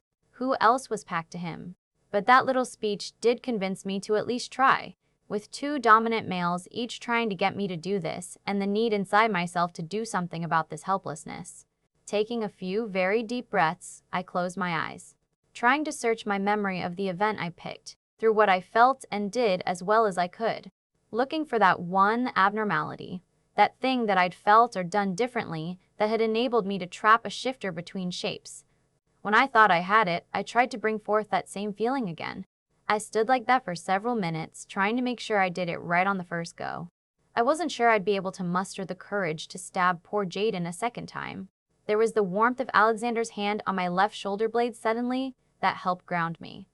His other hand he reached past me to place gently on Jaden's shoulder, to show me he was ready to heal him right away. Better get it over with. Raising my hand, I slammed the knife down, pouring the feeling I'd gathered in my body into that knife. The same feeling of despair and anger and determination as before. Jaden didn't even flinch. But he didn't start shifting shapes either. I pulled the knife back out, and Alexander had already healed it before I could even speak. It's okay, sweets. Hardly felt it. Try again. Jaden sent me warm thoughts to prove to me that he was completely fine with this, urging me on. Closing my eyes, I somehow found the strength to do it again. It was hours later when Alexander and Jaden decided I was done for the day. The knives I'd been using were all bloody, and so were my clothes.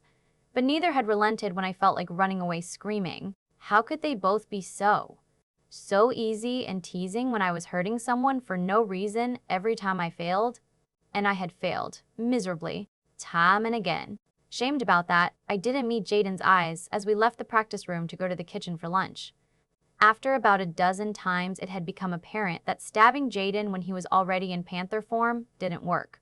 At least, I hadn't been able to make him lose control of his shape and make him fluctuate between the two.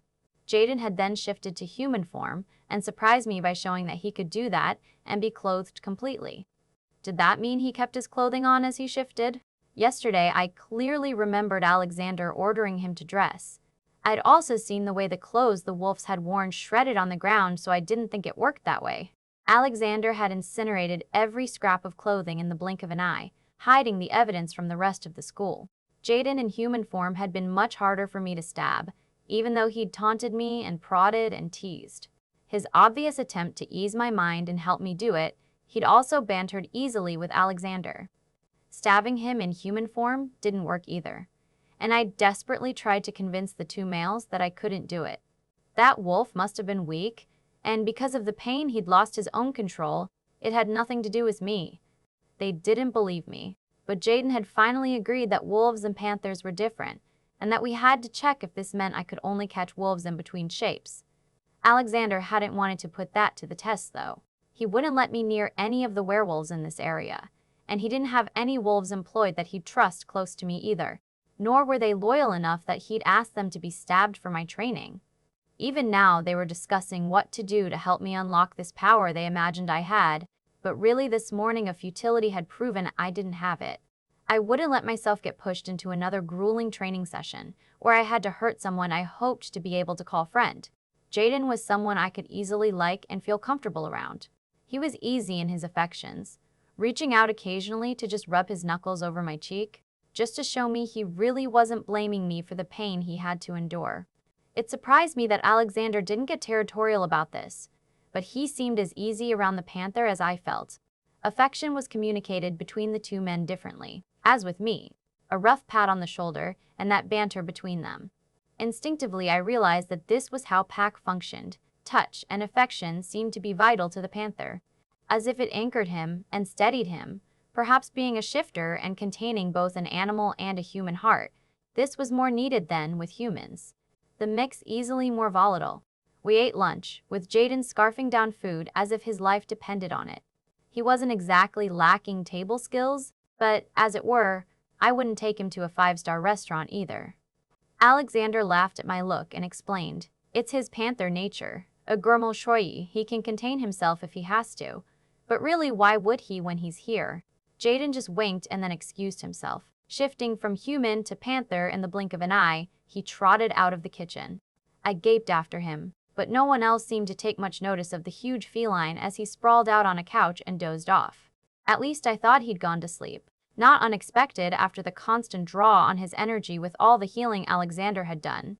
But Andy had followed Jaden with an interested gleam in his topaz eyes, and then followed the cat to the living. I wanted to call out and stop my little brother when he sidled up to couch Jaden was sprawled out on. Alexander stopped me with a hand on my shoulder and a smile on his face. "Do not worry, Andy is but a whelp in Jay's eyes, and he protects younglings with his life, whether he knows them or not. A child is sacred," Alexander explained in my mind. Sure enough, the big predator opened one lazy golden eye to blink slowly at my baby brother. Then he shifted his big body on the couch to create a space along the curve of his body to accommodate Andy, who didn't waste time and climbed up with the big cat immediately, curling his smaller body into the feline. Jaden lifted a heavy paw to wrap around his frame and tug him more securely onto the couch, and then resumed his apparent nap. Andy closed his eyes and was asleep with him in seconds. "Come a run." Alexander was a gentle breeze across my mind as he took my hand and tugged me with him up the stairs. Once in the safety of our room, I quickly pulled off the blood-stained shirt and threw it away. I wasn't going to wear that ever again. Shower? The single word hung in the air after he'd spoken it. For once, there was no sexual innuendo. He knew how exhausted I was. I nodded gratefully and made my way over to the closet, pulling out fresh, easy clothes. I wasn't planning on doing anything other than being lazy for the rest of the day. My muscles would protest if I tried to do something. When I entered the bathroom, Alexander was already there, but he wasn't starting the shower for me. Instead, he was running a bath. At my look, he smiled. This might loosen those muscles. My apologies for working you so hard this morning. It was necessary. Necessary? He must have seen me frown because he got up and sauntered over to me in that confident, fluid stride of his. Necessary. One can only learn to tap the mental powers if one is too tired to rely on the physical. He took the bundle of clothes from my arms and placed them on the counter next to the sink, running warm and gentle fingers over my cheek with his other hands. I shouldn't have worn you out so. Not after yesterday. His stormy eyes were warm with concern as he slipped his hands to my waist to undo the leather holster. It fell to the floor with a thud, and my bra soon joined it. I was too tired anyway to protest to Alexander undressing me. It felt nice to rely on him like this, so when he pulled me closer to him, I immediately relinquished all my weight to him. He chuckled and ran his hands over my now bare back. Can I trust you not to fall asleep in the water? I wasn't so sure about that. My eyelids felt so heavy and gritty. Really, I shouldn't be this tired from the workout. It wasn't even that bad. Was it? What? Alexander gently prodded me. One of his hands had come around to undo the button on my pants. But there was nothing sexual about his touch now. I shivered as my jeans slid down my legs and pulled around my feet. The sudden cold air made my skin break out in goosebumps. Alexander picked me up and carried me to the edge of the bath, setting me down on it. No, I don't think I'll stay awake, to be honest. I don't get why I'm so tired, though. That workout was hard, but not that taxing. I should be sore only, but my head feels so heavy. My fist. I clenched in Alexander's shirt because if I let go, I knew I would fall over. It means you are expending mental energy, gramokroi. It's proved that you have some unformed abilities. We just haven't found out yet how to channel them, he explained softly as he slipped the last clothing article off my body. I felt a little self-conscious about being completely naked in his presence, especially when he was still fully dressed. Nor were we in the throes of passion. That usually sufficed to make me forget about feeling embarrassed. He scooped me up easily and slid me slowly into the hot water and bubbles. It felt like heaven to my battered muscles, and I let out a long sigh. Alexander chuckled as he finally let go off me, reassured that I was safely leaning against the sloped side of the huge bathtub. My eyes had already closed themselves, no matter how hard I protested against it. A short moment later, I heard a splash, and then the water lapped up against my chest as movement disturbed it. Not a second later, I felt a set of strong arms pull me against a hard, muscular chest. A shocked squeak escaped my lips as my naked body came into contact with glorious, naked male. Alexander chuckled in my ear. I'm not going to let you drown, gramokroi. Relax. My cheeks infused with red and heat, but I couldn't deny how amazing it felt. Cradled between his legs, my backside pressed up against him and his arms wrapped around me. They held me up and encased me in warmth and safety. I was asleep maybe 2 minutes later. How I managed that with the both of us completely naked together for the first time, I really didn't understand. I was floating. The air around me was warm and glittered where sunlight hit fine motes of dust that swirled around me. The light was warm and golden, the way it was when the sun stood low on the horizon and hid the glass doors in the living just right. I spun around as I continued my dance. There was no music playing other than the music of the sunset as it played across the sky in an abundance of color. I loved this moment of the day. I loved the sunlight as it whispered across my skin. It felt like a lover's caress, or the embrace of a mother. At the thought of my mother, I shivered. She was a ray of sunshine around the house, just like always, but these past few days there had been hidden shadows in her eyes. The shadows tickled at my memory. I'd seen them before, but I couldn't remember when or why. It frustrated me to no end. Me? My baby brother's angelic voice interrupted my thoughts, and I swirled around to look at the tiny boy. At 5 years old, he looked like a cherub, the cutest boy ever. All my friends thought so too. What is it, giant? I asked him, wondering why he was out of bed. I scooped him off the floor and balanced him on my hip. He was wearing Spider-Man PJs and held his stuffed white lion tightly in his arms. Pushing out a trembling lip, he whispered, "The boogeyman was in my room." He turned his face to hide it in my shoulder, his small form shaking against me. "Come on, hey, we'll fight him and scare him away together," I said. It was what we always did when Andy thought the boogeyman plagued him. He squirmed till I put him down and ran to get the baseball bat my mom kept next to the door. It was too big for him still to hold properly, but he tried anyway. Taking an umbrella myself, I brandished it around like sword. The boogeyman is no match for brave Knight Andy and his loyal sidekick, I proclaimed. He yelled fiercely in agreement, and we charged up the stairs together and straight to his room.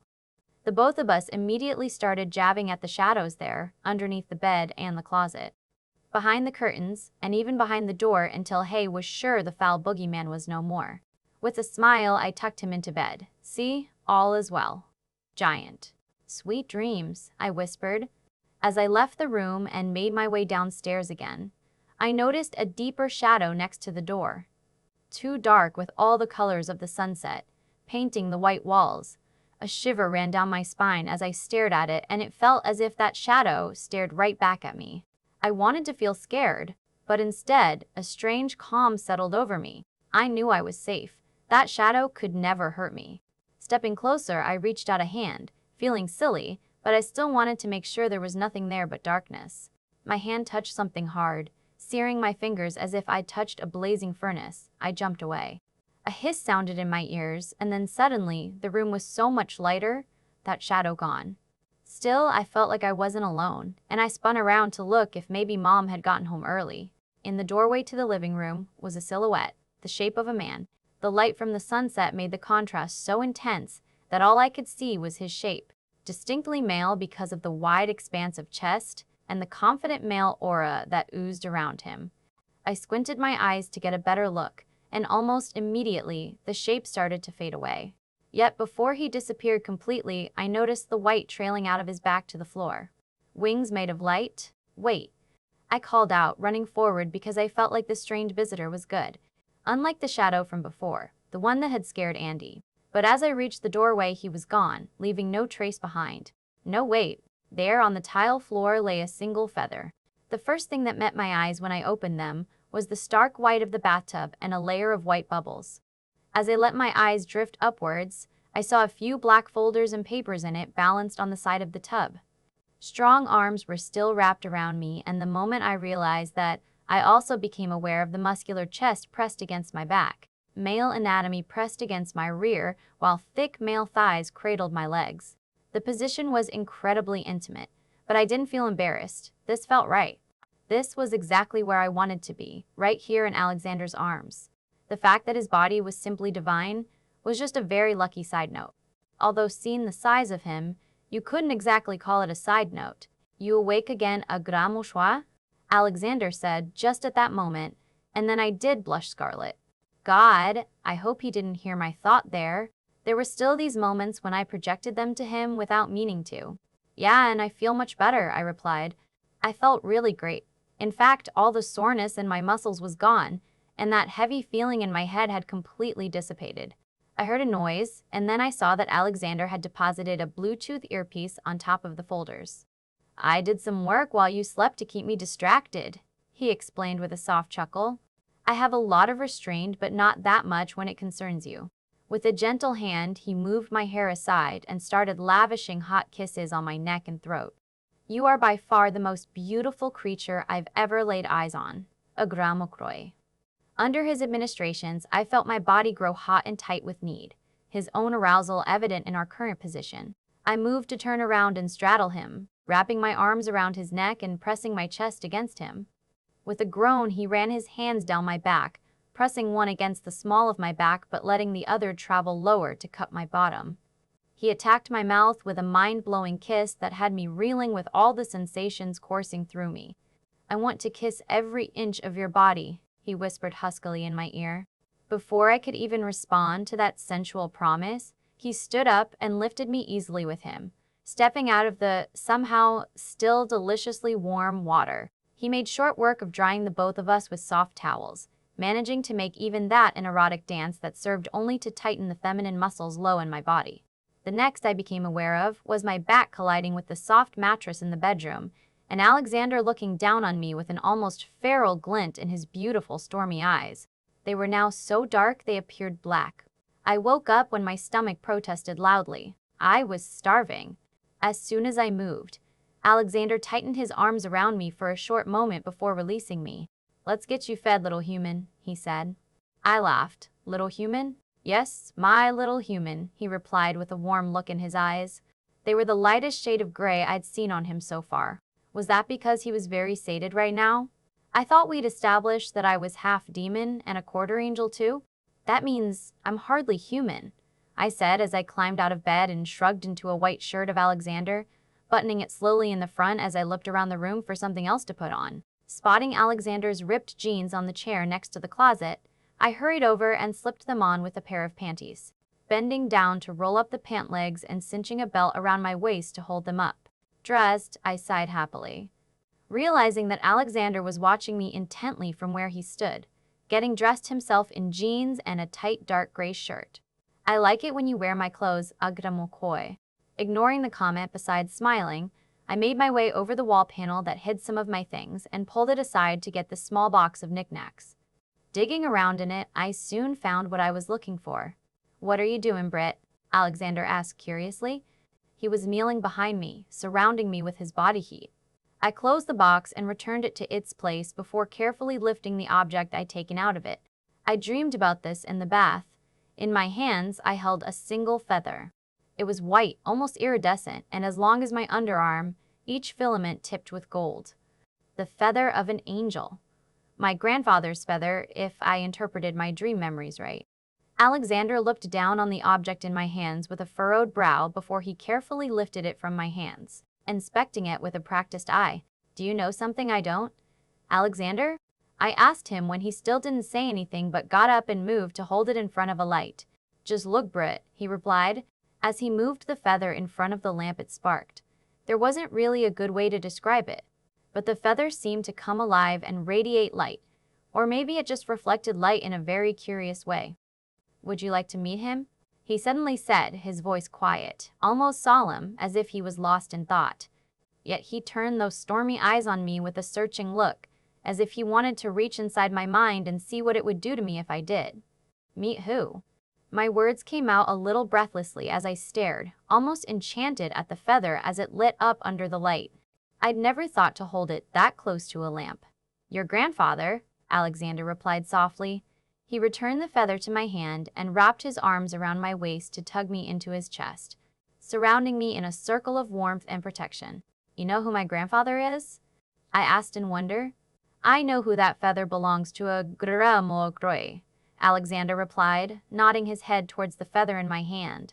He explained, angel wings are very distinct, unique, so separate feathers are often easy to recognize as belonging to a certain angel. That one. Another nod to the feather in my hand. The wings it belongs to are very distinct indeed, and well known amongst the supernatural community. Somehow Alexander didn't sound very happy about it though. He looked almost troubled. Weren't angels good? So how could the thought of this particular angel trouble him? Who is he, Alexander?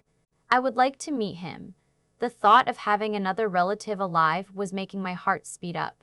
Maybe it wasn't just Hay and I on this world after all, although we now had a family with Alexander, of course.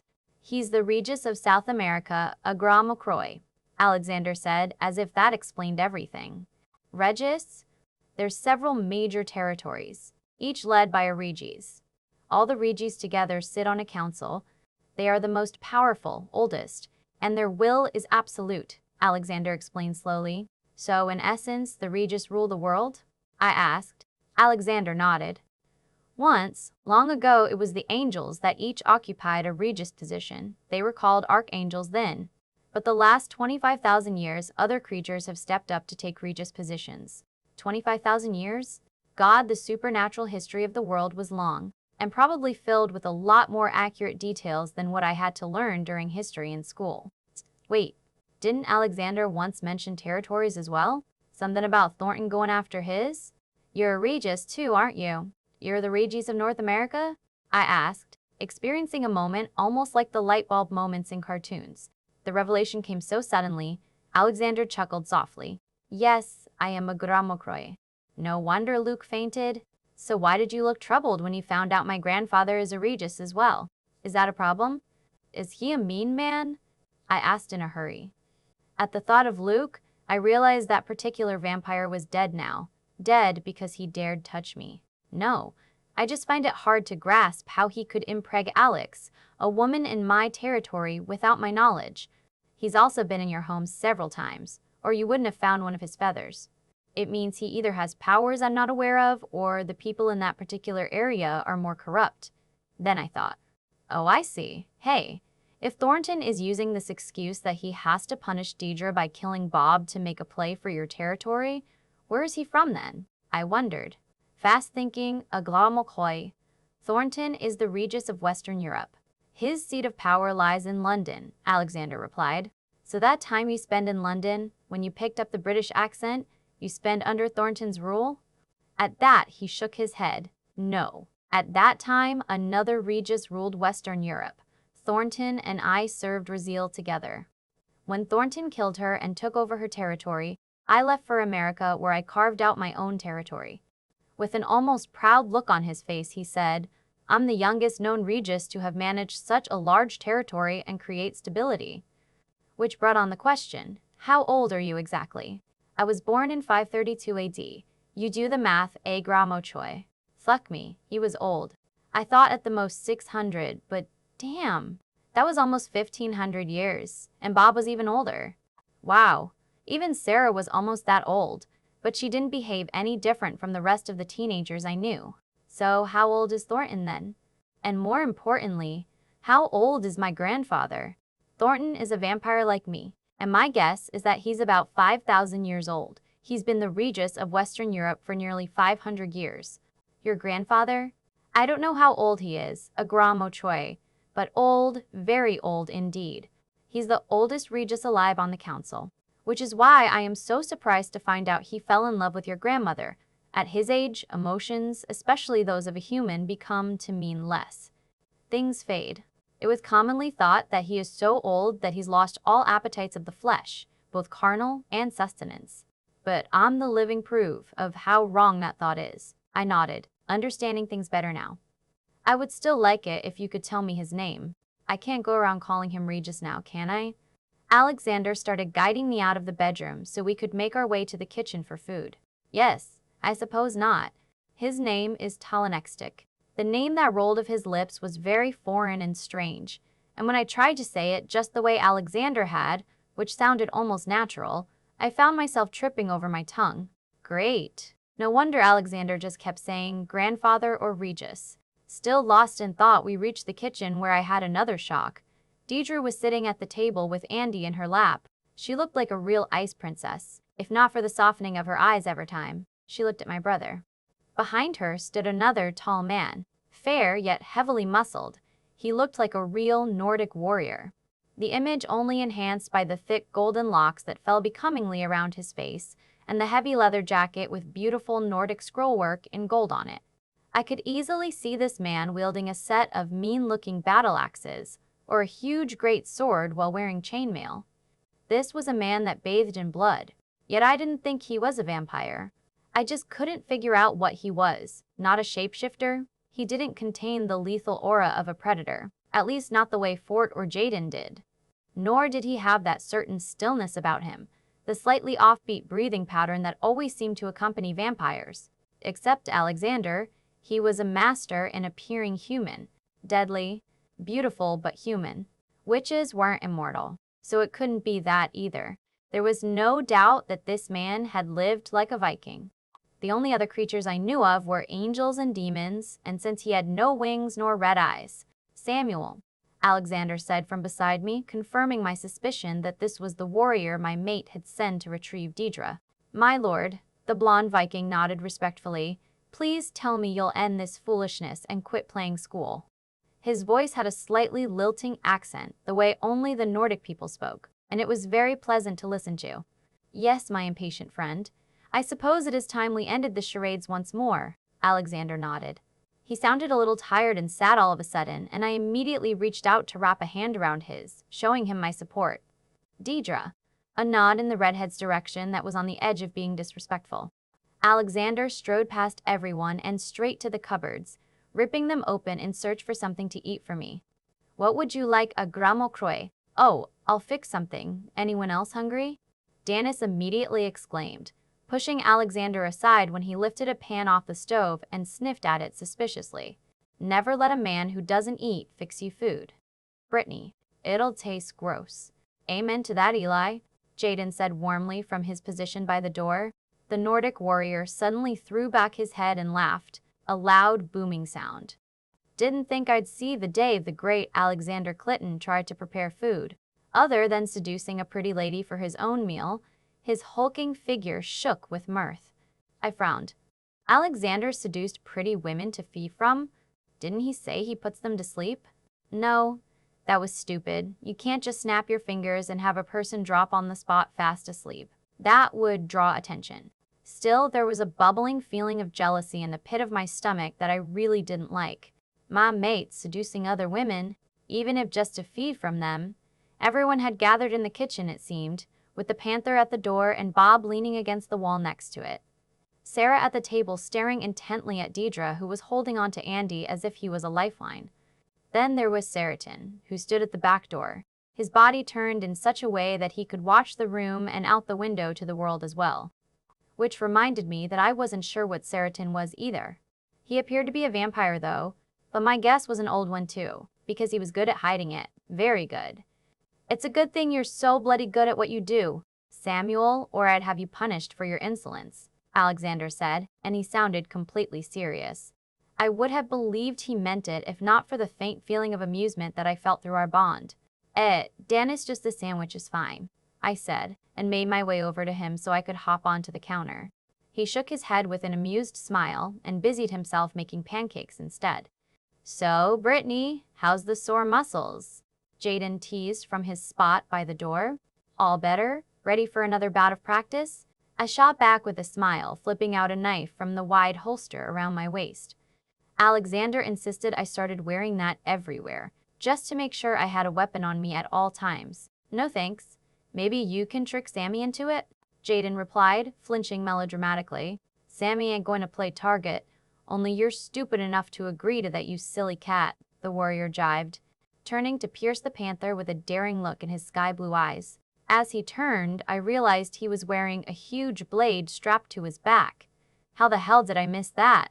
But when he moved again, it felt like my eyes slid right past the blade and I couldn't see it any longer. What I did notice was the way Alexander had moved along every time, keeping his body between me and the rest of the kitchen's inhabitants. Except Dennis, who was right beside me, flipping pancakes on the stove like a pro. Reaching out, I slapped my mate in the back of the head playfully. Stop that, okay? We're at home and there's enough testosterone-filled men here to protect me, seriously. He spun around so fast to pin me against the cupboards behind me that all I saw was a momentary blur. His hands blazing against me as he cupped my face, crowding my space with his body until I felt surrounded. We had an agreement, Britt. You would not fight me or complain when it concerns your protection, he said, his voice low and saturated with his Irish ancestry. He was deadly serious and not at all amused with my flippant attitude. I huffed at him, blowing some strands of hair out of my face. Oh, shush. Do you want me to make you lose control again tonight? I whispered teasingly. But when pretty much everyone in the room gasped, I realized they could all still hear me. Stupid, sensitive hearing. To my surprise, Alexander started laughing. I would never say no to what you just offered, a gramo huawi. Are you embarrassed now? There was more laughter around the room as my cheeks turned the brightest red so far. So I hit him again. Not nice, Alexander. I like her, Alex. She's got spunk, said Samuel, suddenly standing behind Alexander and clapping him hard on the shoulder. Then the Viking turned his sky-blue eyes on me. Hey kid, I'm Samuel Asbertson. Keep him in line for us, will ya? Leaning forward to look more closely at the man over Alexander's shoulder. I nodded. Yeah, of course I will. Was it me, or did Samuel's eyes almost glow? They looked so blue that they almost appeared celestial. Was he an angel after all? What are you? The question fell from my lips before I could stop myself. Alexander turned around, giving me his back, and I happily leaned forward against him, wrapping my legs around his waist. Samuel looked at Alexander and something was communicated between them before he smiled gently. There's many creatures in this world you don't know of, kid, but I'll humor you this once. I'm a titan. A titan? What the hell was a titan? Weren't they some kind of giants? Before I could ask, though Samuel whirled around, giving me a clear view of that huge blade on his back, if only for a second. Then it was impossible to see it again. Any more jobs you want me to do, Alex? No? Then I'm out of here. I have a pile of things to catch up to. He was already striding over to the back door. Actually, I do, Alexander called out, and the tall blonde man stopped in his tracks. Great, what now? I want you to go to Stick with an invitation. His words made everyone in the kitchen freeze in their tracks. Come again, Alex? The Viking asked, his blue eyes definitely sparking to live with an eerie light this time. I knew I wasn't imagining it. Alexander tugged me off the counter onto his back and carried me till he was right in front of Samuel. Hand him this, and tell him there's 2 people that wish to see him when he has time. It's important. Tell him I know. Alexander had taken a silver coin from his pocket and handed it to Samuel, somehow still supporting me with one hand. Are you sure, Alex? The Titan asked as he examined the coin in his hand. Was that concern I heard in the hulking guy's voice? Yes. A pause. Good luck, Sam. Be careful out there. I have a bad feeling. You and your feelings, Samuel muttered as he stepped out the door and disappeared into the slowly falling night. Within a few strides, he was swallowed up by shadows. To Stick? Really, Alex? Why would you want anything to do with the Regis of South America? He gives me the chills, that one colder-than-ice princess over there, Jaden said, nodding at Deidre. She looked up to glare at the panther but quickly turned to hide her face behind Andy when that meant she had to look at Bob too. So my grandfather really was a cold person? It seemed like everyone here was afraid of him, except Alexander, I supposed. It didn't help that he was troubled when he thought of Stick.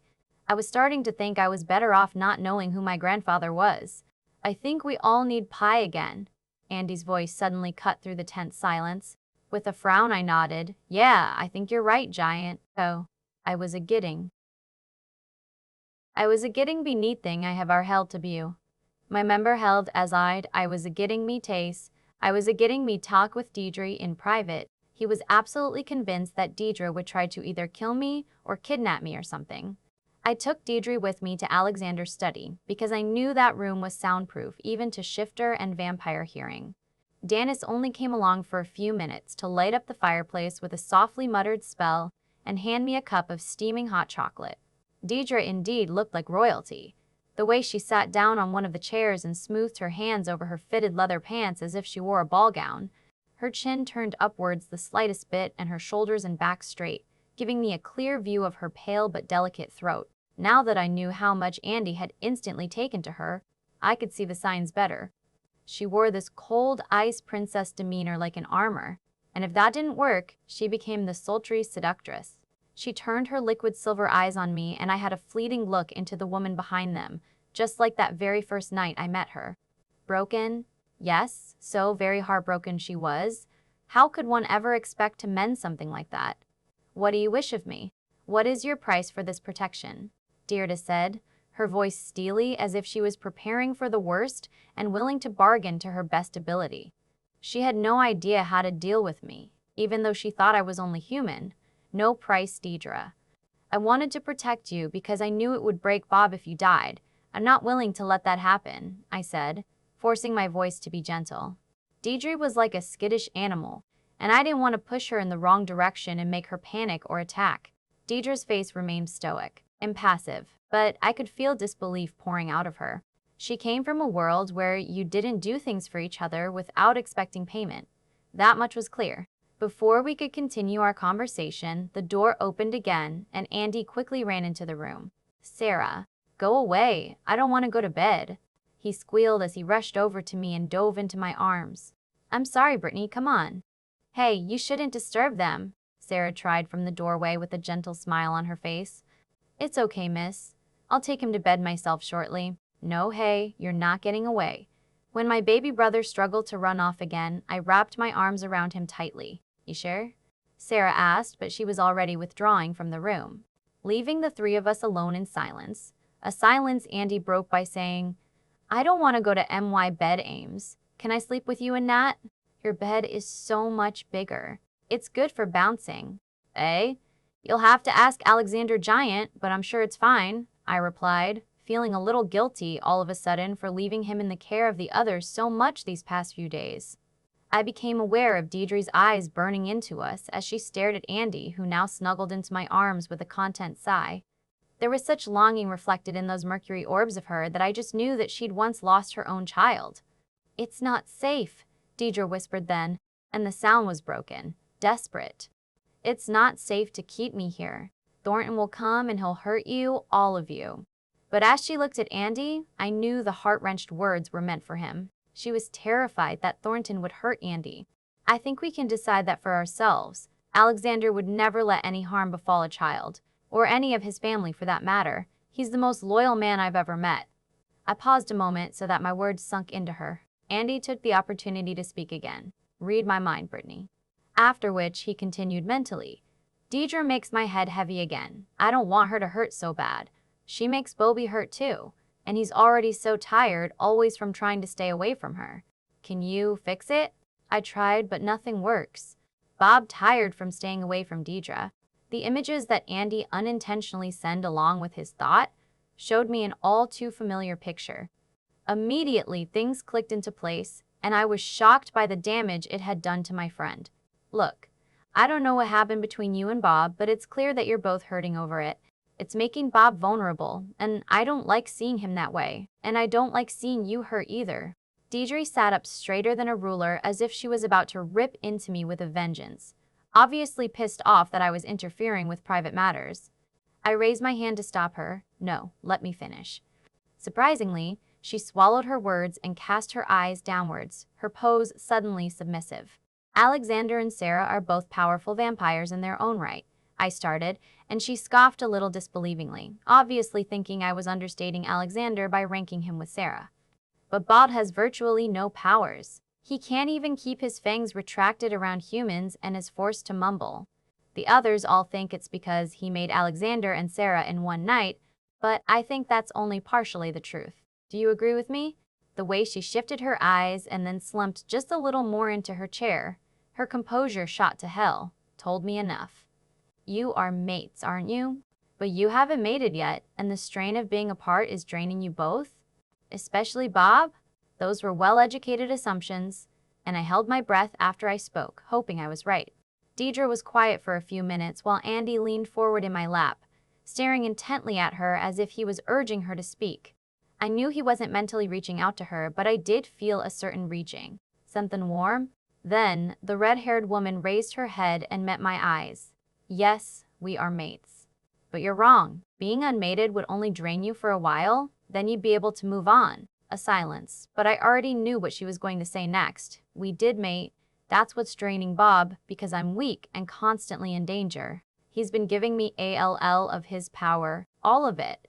I tried to stop it. I tried to tell him not to, but... And then the woman broke down and started sobbing, full out and heartbroken sobs.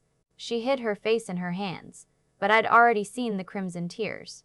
I didn't hesitate to push Andy off my lap and sit down on the armrest beside Deidre so I could pull her into my arms and hug her tightly. Andy followed suit and climbed onto her lap so he could wrap his small arms around her waist.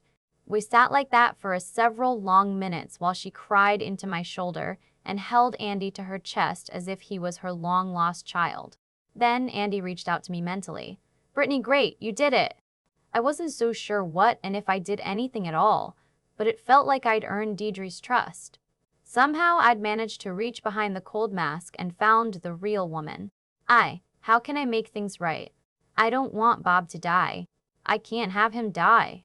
I don't want to be alone anymore, please. I'll try to help you, Deidre, I promise, and Sarah will too. Whatever it was that happened, I don't believe it's too late. If he's been giving you all of his power for so long, it has to mean that he cares for you still." As if on cue, Sarah came back into the study and joined us near the fire, a glint in her eyes. "Let's talk business, girls. We have some major fixing ahead of us."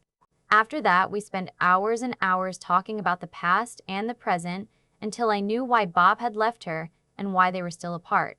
Deidre's life was one big tragedy, and the way I heard it, so was Bob's. Even Sarah heard things she had no knowledge of about her own brother.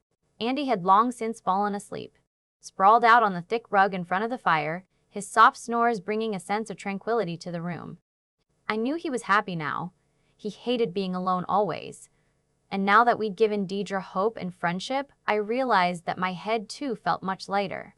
Carrying Andy in my arms, I made my way up the stairs, flanked by Sarah and Deidre, who were still softly talking to each other. I heard Sarah point out which door was Bob's before they wished me goodnight, and each disappeared into their own rooms. The door to our room was open a crack, I noticed, and when I nudged it open, I saw Alexander seated on the bed, a scattering of papers around him and a frown on his face.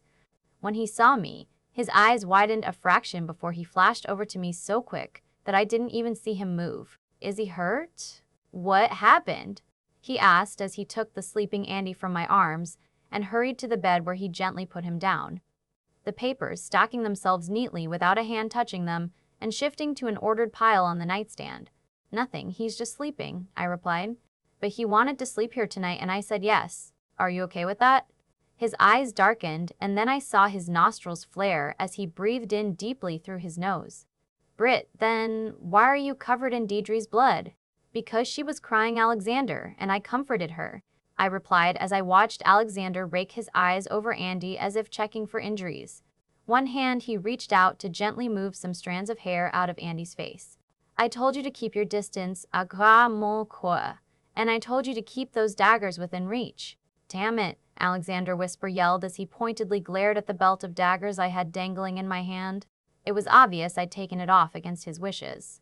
She's no danger to me or Hay, and especially not Bob Alexander, I whispered back as I shrugged out of Alexander's white shirt, stained crimson from Deidre's tears.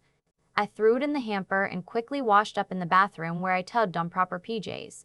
Alexander didn't follow me, and he switched to talking with his mimes so he wouldn't wake Andy. Britt, you don't know what she did to Bob. You don't know what happened. So you can't know for sure if she's a threat or not. It's because of her Thornton is threatening all of you now. I shot him a glare. I do know what happened. That's why it took so long. It's what the three of us have been talking about. ALL Knight Alexander. Besides, from what I've heard of that Thornton, he would have used any excuse to go after your territory. This is just very convenient.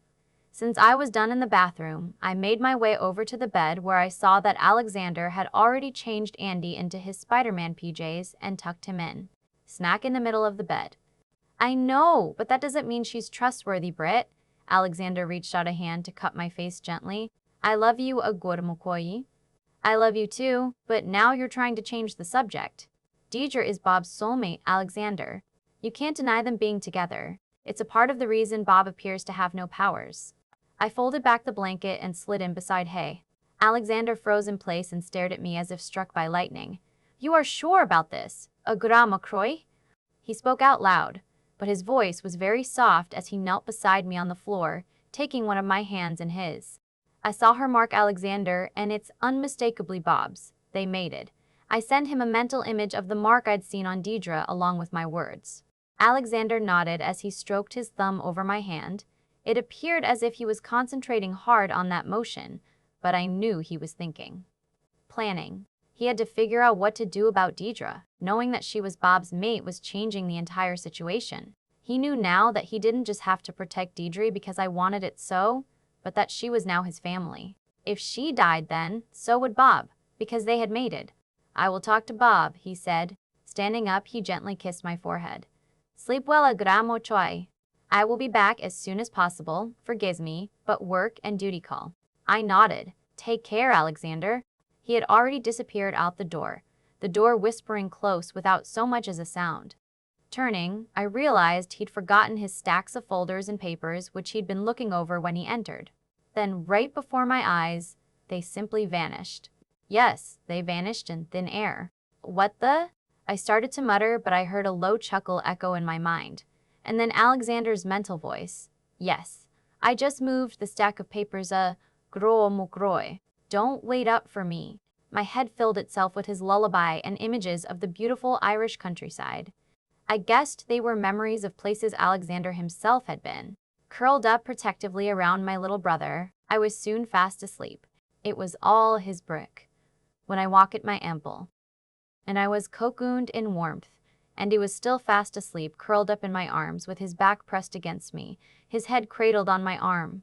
Alexander lay behind me with one male thigh pressed up between my legs and his arm thrown over my waist to hold both me and Andy. Morning, Agormukoyi. He breathed softly in my hair, shifting just the tiniest bit to press his chest closer against my back.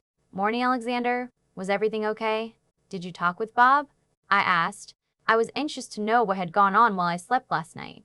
A chuckle soft and low, his chest vibrating against me the way it always gave me shivers. The mark was there. Yes, the exact same mark as the one you showed me Deidre has. Bob said he didn't tell us because he knew it would change things for me. He didn't want me to feel responsible for Deidre, and he didn't want me push him into making amends. The silence that followed told me just how hurt Alexander was over the fact that Bob hadn't told him this. I knew he'd never admit it out loud, but it was obvious. I rubbed my fingers over his arm in an effort to show him I was there for him. What's next? We get up and fix you and Andy breakfast, Britt, Alexander replied with a hint of teasing. Saratin and Jaden have already left on assignments I set for them, and I brought in one of my other, Tawisich Dilsishta, to run security here. Since no one is going to school at the moment, we can do with one, and I have some of my people working on arranging homeschooling for Andy. Besides that, I have to run reports and place some visits to other Tawisich whom I trust less. Samuel reported some disturbances in several states that need checking. My mind was sort of buzzing with that information, because pretty much the only thing I understood from all of that was that Andy was getting homeschooling now. Tawisich, what the hell were those?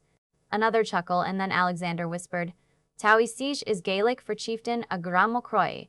It is the title given to the ones who rule a section of my territory for me. It is split up along the state lines, as you know them for the most part, although some territories include several states. He paused before continuing his explanation. Tawisich Dilsiikta means something like true chieftains or loyal chieftains. Jaden, Samuel, and Saratin each carry that rank because I trust them implicitly.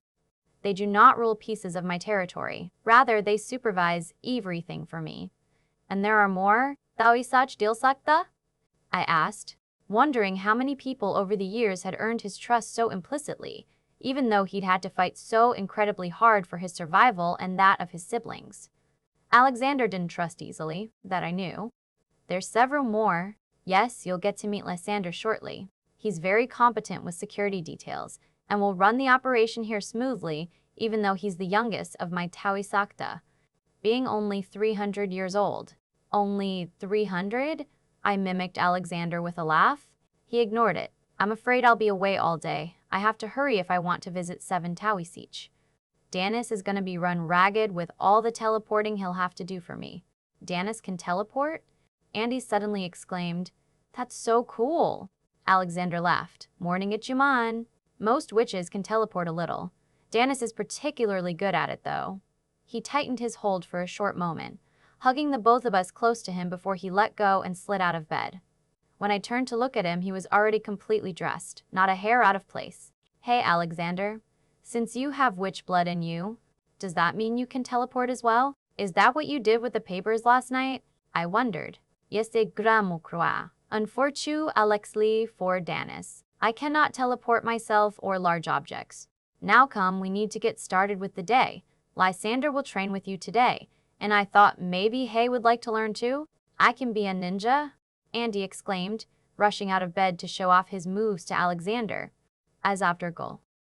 I was almost on Usaptors and the Pakistan backfist with Hay and Danis, after which I had to say goodbye to Alexander. He left with a kiss on my forehead and a softly muttered warning that I should still be careful around Deidre. She might be Bob's mate, but that didn't mean she wouldn't betray us to keep him alive or something. Danis made a show of grimacing when he grabbed onto Alexander's shoulder before bowing elegantly. Then, with a wink, they both disappeared from the room. Andy clapped and bounced in his chair. Do you think I can learn to do that? Don't know. We're not witches. Giant, but we have an angel for a grandfather and a demon as a dad, so I'm sure we can do something special. I winked at him as I took his hand to lead him to the training room. In the hall, we met up with Deidre and Sarah, both wearing simple, loose clothing fit for training. Did Alex order you two to train as well? I asked them. They nodded, and Deidre flipped her red hair over her shoulder. I can fight all right. I've had to fight all my life. Your mate is one pushy guy. Oh, I know. Let's go, okay. I want to know who this Lysander is, I said. Sarah groaned. Not Lysander. That bad? I pushed open the door to the training room and stepped inside, scanning the wide open space for this young Zeech. The room was empty, however, so I shrugged and made my way over to the mats already in place on the floor. The door swung open behind us to admit Bob. Wearing just a pair of training pants, he strode into the room on bare feet. Looking at him, I realized that he was pretty damn muscular as well, but his build was much slighter then. Alexander, and the way he always slouched when he walked, hid that. He strode over to the mats but didn't look at Deidre whatsoever, as he turned his back to us. However, I had a clear view of the mating mark that covered his left shoulder blade. Andy leaned over to tug Deidre to his level, and when she did, he pressed a kiss to her cheek and then patted her hand. After that, he ran over to Bob to hug his leg. "Bobby, are we going to play the Wii again today? Are you going to teach me to be a ninja?" Bob's posture immediately softened. "Of course we can play Wii, kid, and I'll teach you some ninja moves anytime. Come here." He took Andy to the mats and started demonstrating how to stand and kick and even punch. I wasn't sure how I felt about my baby brother learning to fight, but on the other hand, I knew he wasn't the kind to hurt innocents, and it was good if he could protect himself somewhat. Bob wasn't a rookie either. He didn't have the speed that Alexander or Saraton possessed when they fought, but the techniques were all there. There was a look of determination on his face when he practiced, and I could see him think through strategies. We were all watching when a voice suddenly barked, "Attention please, ladies." Behind us stood a darkly handsome man. He didn't look any younger than Jaden or Alexander. Any human would have estimated him to be about 25 to 28 years old, but looks obviously were deceiving. His hair was such a dark shade of brown that it appeared almost black, and his face was aristocratic. His skin a beautiful olive tone that implied a Mediterranean heritage, just like his eyes that were so dark beneath his sculptured eyebrows that they too appeared black. He was dressed in flowing black pants that looked both stylish and easy to move in, and a black shirt that bared his underarms and flowed over his chest. It showed clearly how he too was muscular to a fault. But hey, all these men were warriors, so it wasn't that strange. His clothes all appeared to be tailor-made to fit him like a glove, and it spoke volumes. This man considered himself well-bred. Like royalty. The way he stood with his chin slightly raised gave me the feeling he was looking down on us with a hint of contempt. I had thought the Nordic Samuel was an arrogant son of a bitch, and Jaden a close second with his teasing comments. But this guy? Phew. It was a wonder he'd managed to get through the door. "I see what you mean, Sarah," I told her with a wink. "Lord Alexander has charged me with training you in the art of self-defense, and as your instructor, I demand your completely attention. I do not tolerate unnecessary talking, and especially not complaining," the infamous Lysander said, a melodic accent filtering through his voice that sounded faintly Greek. After that, he set us to go through a series of exercises, so he could evaluate each of our skills. Deidre soon proved to be quite adequate, and before Lysander could get her started on brushing up her skills, Bob jumped in saying that he'd train her. Lysander looked at Bob with more contempt than he did to Deidre and Sarah, obviously not impressed, but he nodded and pretended he didn't know they were even there. I suppose being the brother of the man he swore allegiance to, he felt like he couldn't really object. After that, he put Sarah through her moves and gave her exercises so she could improve what little skills she had. Sarah moved like a graceful dancer, but it was clear that she had hardly any knowledge of fighting, and especially that she had no desire to learn either. It was funny to watch how every time Lysander turned his back on her, she would go through dance exercises instead. He knew, of course, but again, he didn't say anything.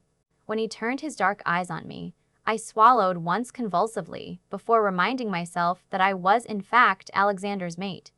Deidre behaved submissive to me as if I was her leader, and if Alexander was Lysander's lord, then I was his lady, wasn't I? Yet with the faint sneer on his handsome face as he looked at me, the contempt oozing out of him as he assessed my posture. It was hard not to feel as tiny as a mouse. Hours later, I felt like I had been strung up for a beating. My muscles were each screaming in agony, and my throat felt so dry that I couldn't have been thirstier had I walked through a desert all day. With shaking legs, I forced myself to go through the exercises Lysander had set for me again. I wasn't going to back down. He wouldn't have the pleasure of seeing me give up. Never. Sarah had long since disappeared, flitting out of the room like a butterfly, and Lysander hadn't said a word about it. Just looking after her with a frown on his face, he was dying to give her a piece of his mind, yet he swallowed the words. He didn't hesitate to scold me or Andy about all the things we did wrong, though. At some point, Deidre looked at me and then at Andy, who was still bravely struggling through his own exercises. There was a curious look on his face, determination, and something else. Every time he looked at the Greek slave driver, his eyes would narrow as if he was concentrating, and then he'd renew his exercises with vigor, as if he was trying to prove something to the Taoiseach. Deidre intervened when I nodded, excusing herself with Andy because he had schoolwork to do, much to my brother's disgust. Bob followed them out the room without a word, but having seen him spar with Deidre had shown me he was nearly ready to forgive her. That left me alone with the arrogant Greek man and deciding to put an end to this right away. I swiveled to look at him with a glare. I don't know what your problem is with me, but you can spit it out right now and we'll settle this. I won't have you staring down at me with contempt when I have no clue what I did to deserve it. His sneer intensified. You are human, little girl. Even though it wasn't even true, I was part demon and part angel. I didn't deny it. If he looked down on humans, then he sure as hell didn't deserve my respect. And what are you to make you think you're so much better? I spat as I placed my hands on my hips, staring at him while I imagined that HE was the mouse instead of me. His dark eyes sparkled for a moment before he sauntered over to me, an arrogant smirk on his face. What I am, little girl? I am a Dracos, and I have every right to look down on puny little humans. His eyes blazed red for a short second as if fire danced behind his pupils. Then it was gone and I wondered if I'd imagined it. The way he loomed over me, his stance intimidating and arrogant, it had my heart beating wildly in my throat. My instincts telling me that this man was the most dangerous predator of all. So you're a shapeshifter that can change into a dragon? I asked, and my voice sounded just the slightest bit hoarse, as fear made my throat constrict. Lysander nodded his head just a fraction before he spoke again. I am Dracos. Consider us the royalty among shifters. Like the lion is the king of the savannah. Cool, I said. I need a shapeshifter to practice this one skill I have. Before he could object or ask what I was talking about, I pulled a dagger from that holster, which I'd faithfully worn all day for Alexander. I slammed it down into his thigh without hesitation. Since he didn't yell out or start fluctuating between shapes, I pulled the dagger out and stabbed his other leg too. I tell you, I wasn't a violent person at all, but with his high and mighty attitude, I was pissed off enough for it. I knew he wouldn't die from it anyway. An ear-piercing roar resounded through the room, echoing against the walls, and I was forced to let go of the dagger, still embedded in his leg, and stumble backwards. Lysander's eyes were definitely engulfed with flames now. Before me, he started growing until all I could see was a black, scaly body, supple and lean with muscle. Huge claws that made furrows in the hardwood floor and a set-off incredibly large black wings shot through with silver. The dragon's head was both the scariest thing I'd ever seen and, at the same time, hauntingly beautiful. Dark-horned ridges and tall, twisted horns with silver scales and a symmetrical pattern. His eyes like furnaces. One claw he raised and swept down to grab me, but instead of terrified that he'd hurt me, I stood still. Calm enveloped me. Stop! The command crackled through the air like a whip, and both the dragon and I looked at the door to see who said it. Well, Alexander. His normally pale skin was lit up again, and his hair fluttered around him in an unseen wind. Power pouring from every pore. His eyes completely black. It told me he was very close to losing his control. Change back, Lysander, now! He commanded before he turned to look at me with a glare. I cringed then. Obviously, he was pissed that I'd stabbed his Taoiseach for no apparent reason. Especially when he wasn't around to heal the guy and make sure I was safe in the process. Clearly, Lysander had lost it when I stabbed him. The dragon was shrinking back to human size now. And then, the impossible happened. He got stuck. First he was a dragon, then he was nearly human, and then he was a human with horns before suddenly half his body broke out in scales again. It was clear Lysander had no control over it. The fluctuations kept happening and I let out a whoop in victory. I did it. See, I did it. You're right, I can catch shifters in between shapes. Alexander didn't share my elation, but strode over to Lysander with an intent look on his face. He stood still in front of the rapidly shape-shifting dragon until suddenly snatching with his hand and withdrawing my dagger from the guy's leg. As it dropped to the floor, I realized the blade had been bent and warped as if during the shifting it hadn't been able to keep. its natural form either. Lysander's shape seemed to stabilize slowly, until a few seconds later he dropped to the floor in human form, butt naked, and obviously unconscious. Well, that was interesting. It seems it works on Dracos. Maybe I just needed to be angry to make it work? Alexander bent down and grabbed first one knife wound and then the other and healed them roughly. Then he slapped Lysander in the face to wake him up. The dragon blinked his eyes dazedly for a moment until they focused on Alexander. Then he flowed to his feet. "My lord, get dressed, lie," Alexander snapped. A blink of an eye later, Lysander wore the same clothes as before again. He bowed to Alexander in submission before shooting me a hate-filled glare from the side, trying to prevent my mate from noticing it. Somehow feeling the need to antagonize the Greek even more, I stuck out my tongue to him. "Brittany, enough of this. Lysander, get to work," my mate growled angrily. Immediately, Lysander fled from the room, happy to be out of the way when Alexander was pissed off. Then my mate turned to focus his glare on me. Alexander didn't say a word to me as he signaled me to follow him, striding out of the room on his long legs. I had to run to catch up to him, and as I did, my muscles protested loudly. I was at least 3 times more tired than I was yesterday, but it was mostly physical exhaustion this time. My mind still felt clear. Alexander stalked through the house, as if a thundercloud hung above him, and he glared at Danis when we met him in the hall. I shrugged apologetically at the witch before hurrying after my mate. As I stepped into our bedroom, Alexander used his powers to slam the door shut. The sound echoed around the house loudly, and I nearly jumped out of my skin. "Stop that, Alexander. You don't go around intimidating me. Can't you be happy that I finally did it?" I exclaimed, feeling some of my earlier anger resurface as well.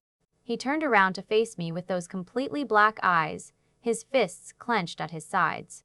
I think he let his gaze drift over my body for a short moment, taking in my disheveled state and sweaty appearance. I was pretty sure my shoulders were slumped because my arms just felt so bloody heavy.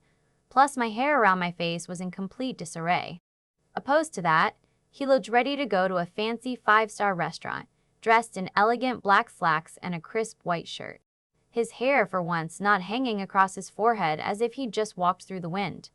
I was still standing at the door, and he approached me like a predator stalks its prey. His gait slow and easy, yet oozing danger and maleness.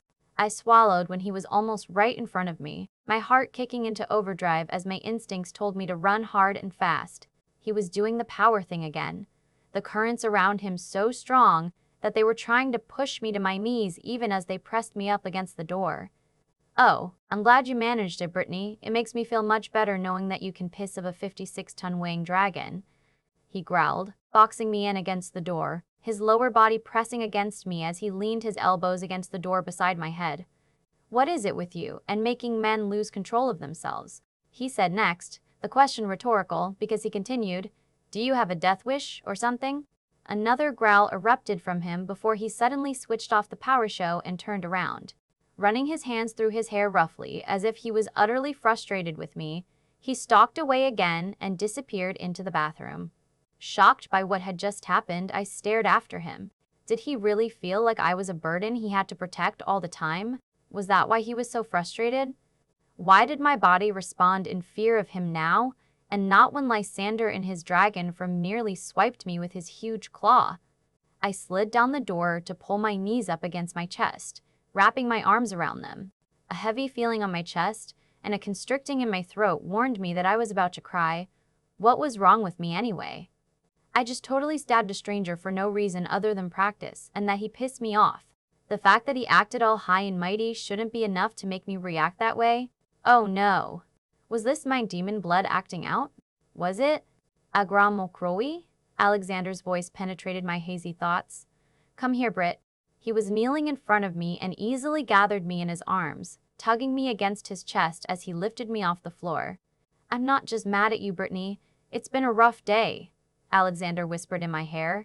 He carried me to the bathroom and set me down on the counter next to the sink, running water and then a wet cloth that he ran over my face gently. "Come on a run. What you did was very dangerous." I told you he was very young. He was making an effort to sound gentle, but his frustration still came through. "I know. I didn't plan to do that. It just happened." He was being such an asshole. "Alexander, what if it's my demon heritage? I don't want to be evil. Why did I stab him? The question spilled out of me rapidly, and I finally looked back up at him.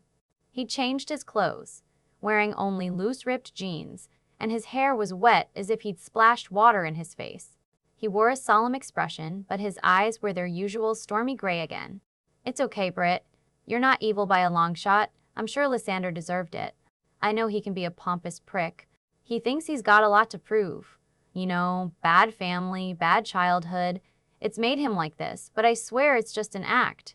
Oh, I replied stupidly, sniffling a little.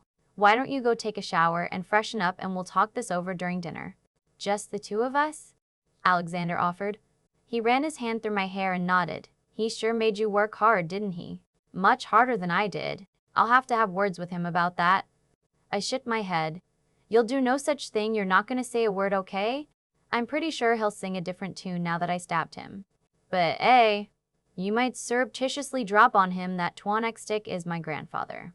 He was all high and mighty because he thinks I'm human. Alexander sighed but nodded. Fine, now go shower. I'll get Danis to send food to the small dining room for us. I'm going to make some calls in the bedroom. He was still mad. I could tell by the way his shoulders were tensed and the atmosphere around him was heavy with it. The door shut, with more force than necessary behind him on his way out.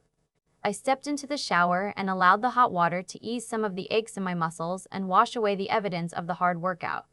I tried not to look at the stains of blood that washed from my hands. My body felt incredibly sluggish when I stepped out of the shower and dried myself off. I had no fresh clothes here, but I didn't think it mattered. If we'd be having a small dinner together, it was okay if I just wore my PJs. Not like Alexander would care, right? I was just about to step into the bedroom wrapped in my towel when I noticed the topaz fabric on the counter. Was that... Oh wow.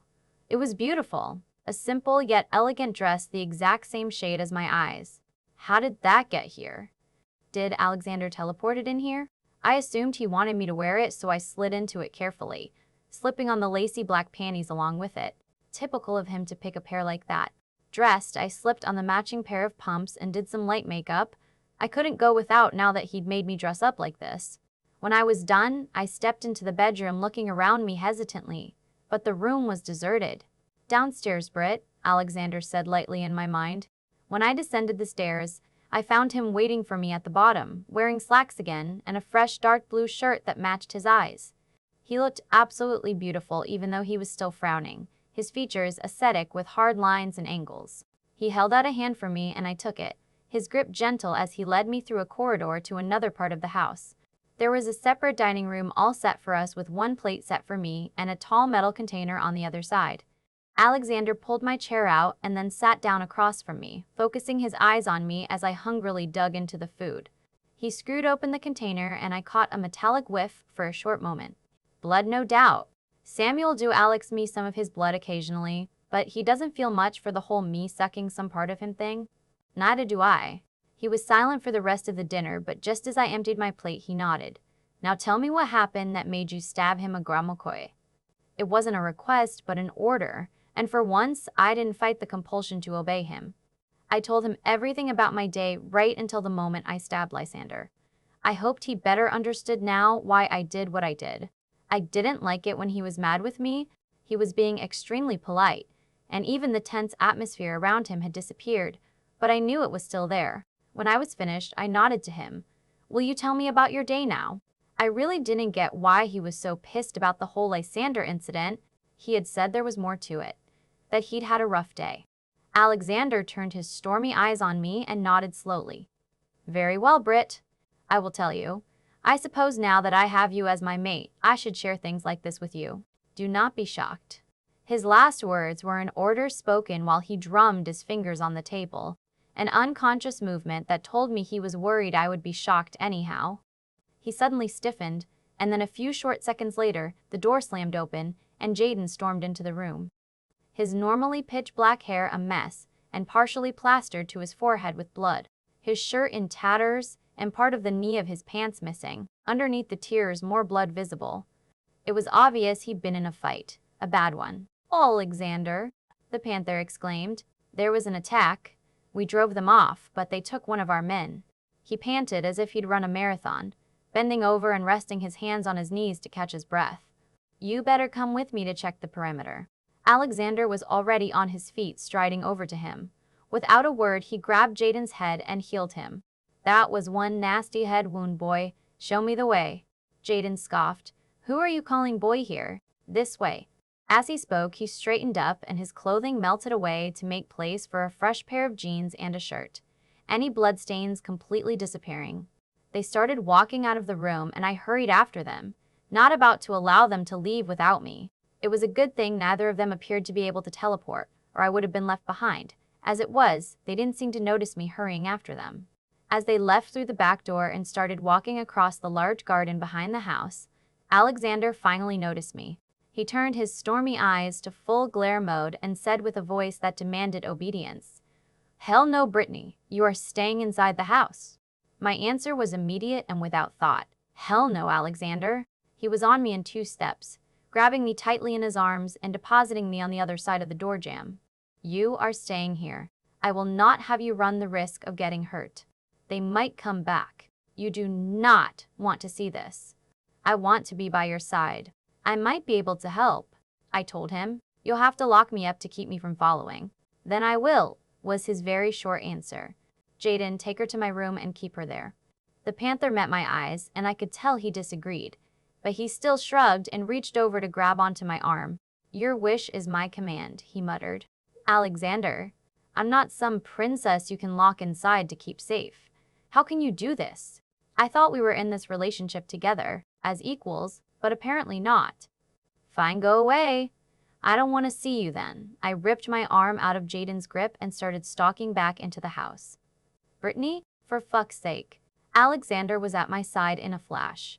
"Fine, you can come, but you promise me to stay close. And if I think there's danger, you will go with Jaden without a fight." I wanted to protest more because he couldn't just get away with behavior like that, but I realized it wasn't the time or the place for it. We'd definitely discuss this later. I knew he was a 1,500-year-old vampire with ALL of North America under his command. He was bound to be a little dominant, and I could deal with that, but not if he started threatening to lock me up just because there might be a little danger. With a huff, I allowed him to take my hand as we restarted our trek through the garden to a high metal fence on the edge of it. There, I saw several dark figures emerging from the shadows at our approach. There was 2 vampires, and I think the third was a shapeshifter, but I really couldn't tell what kind. On the ground with them was another shape, and in the dark,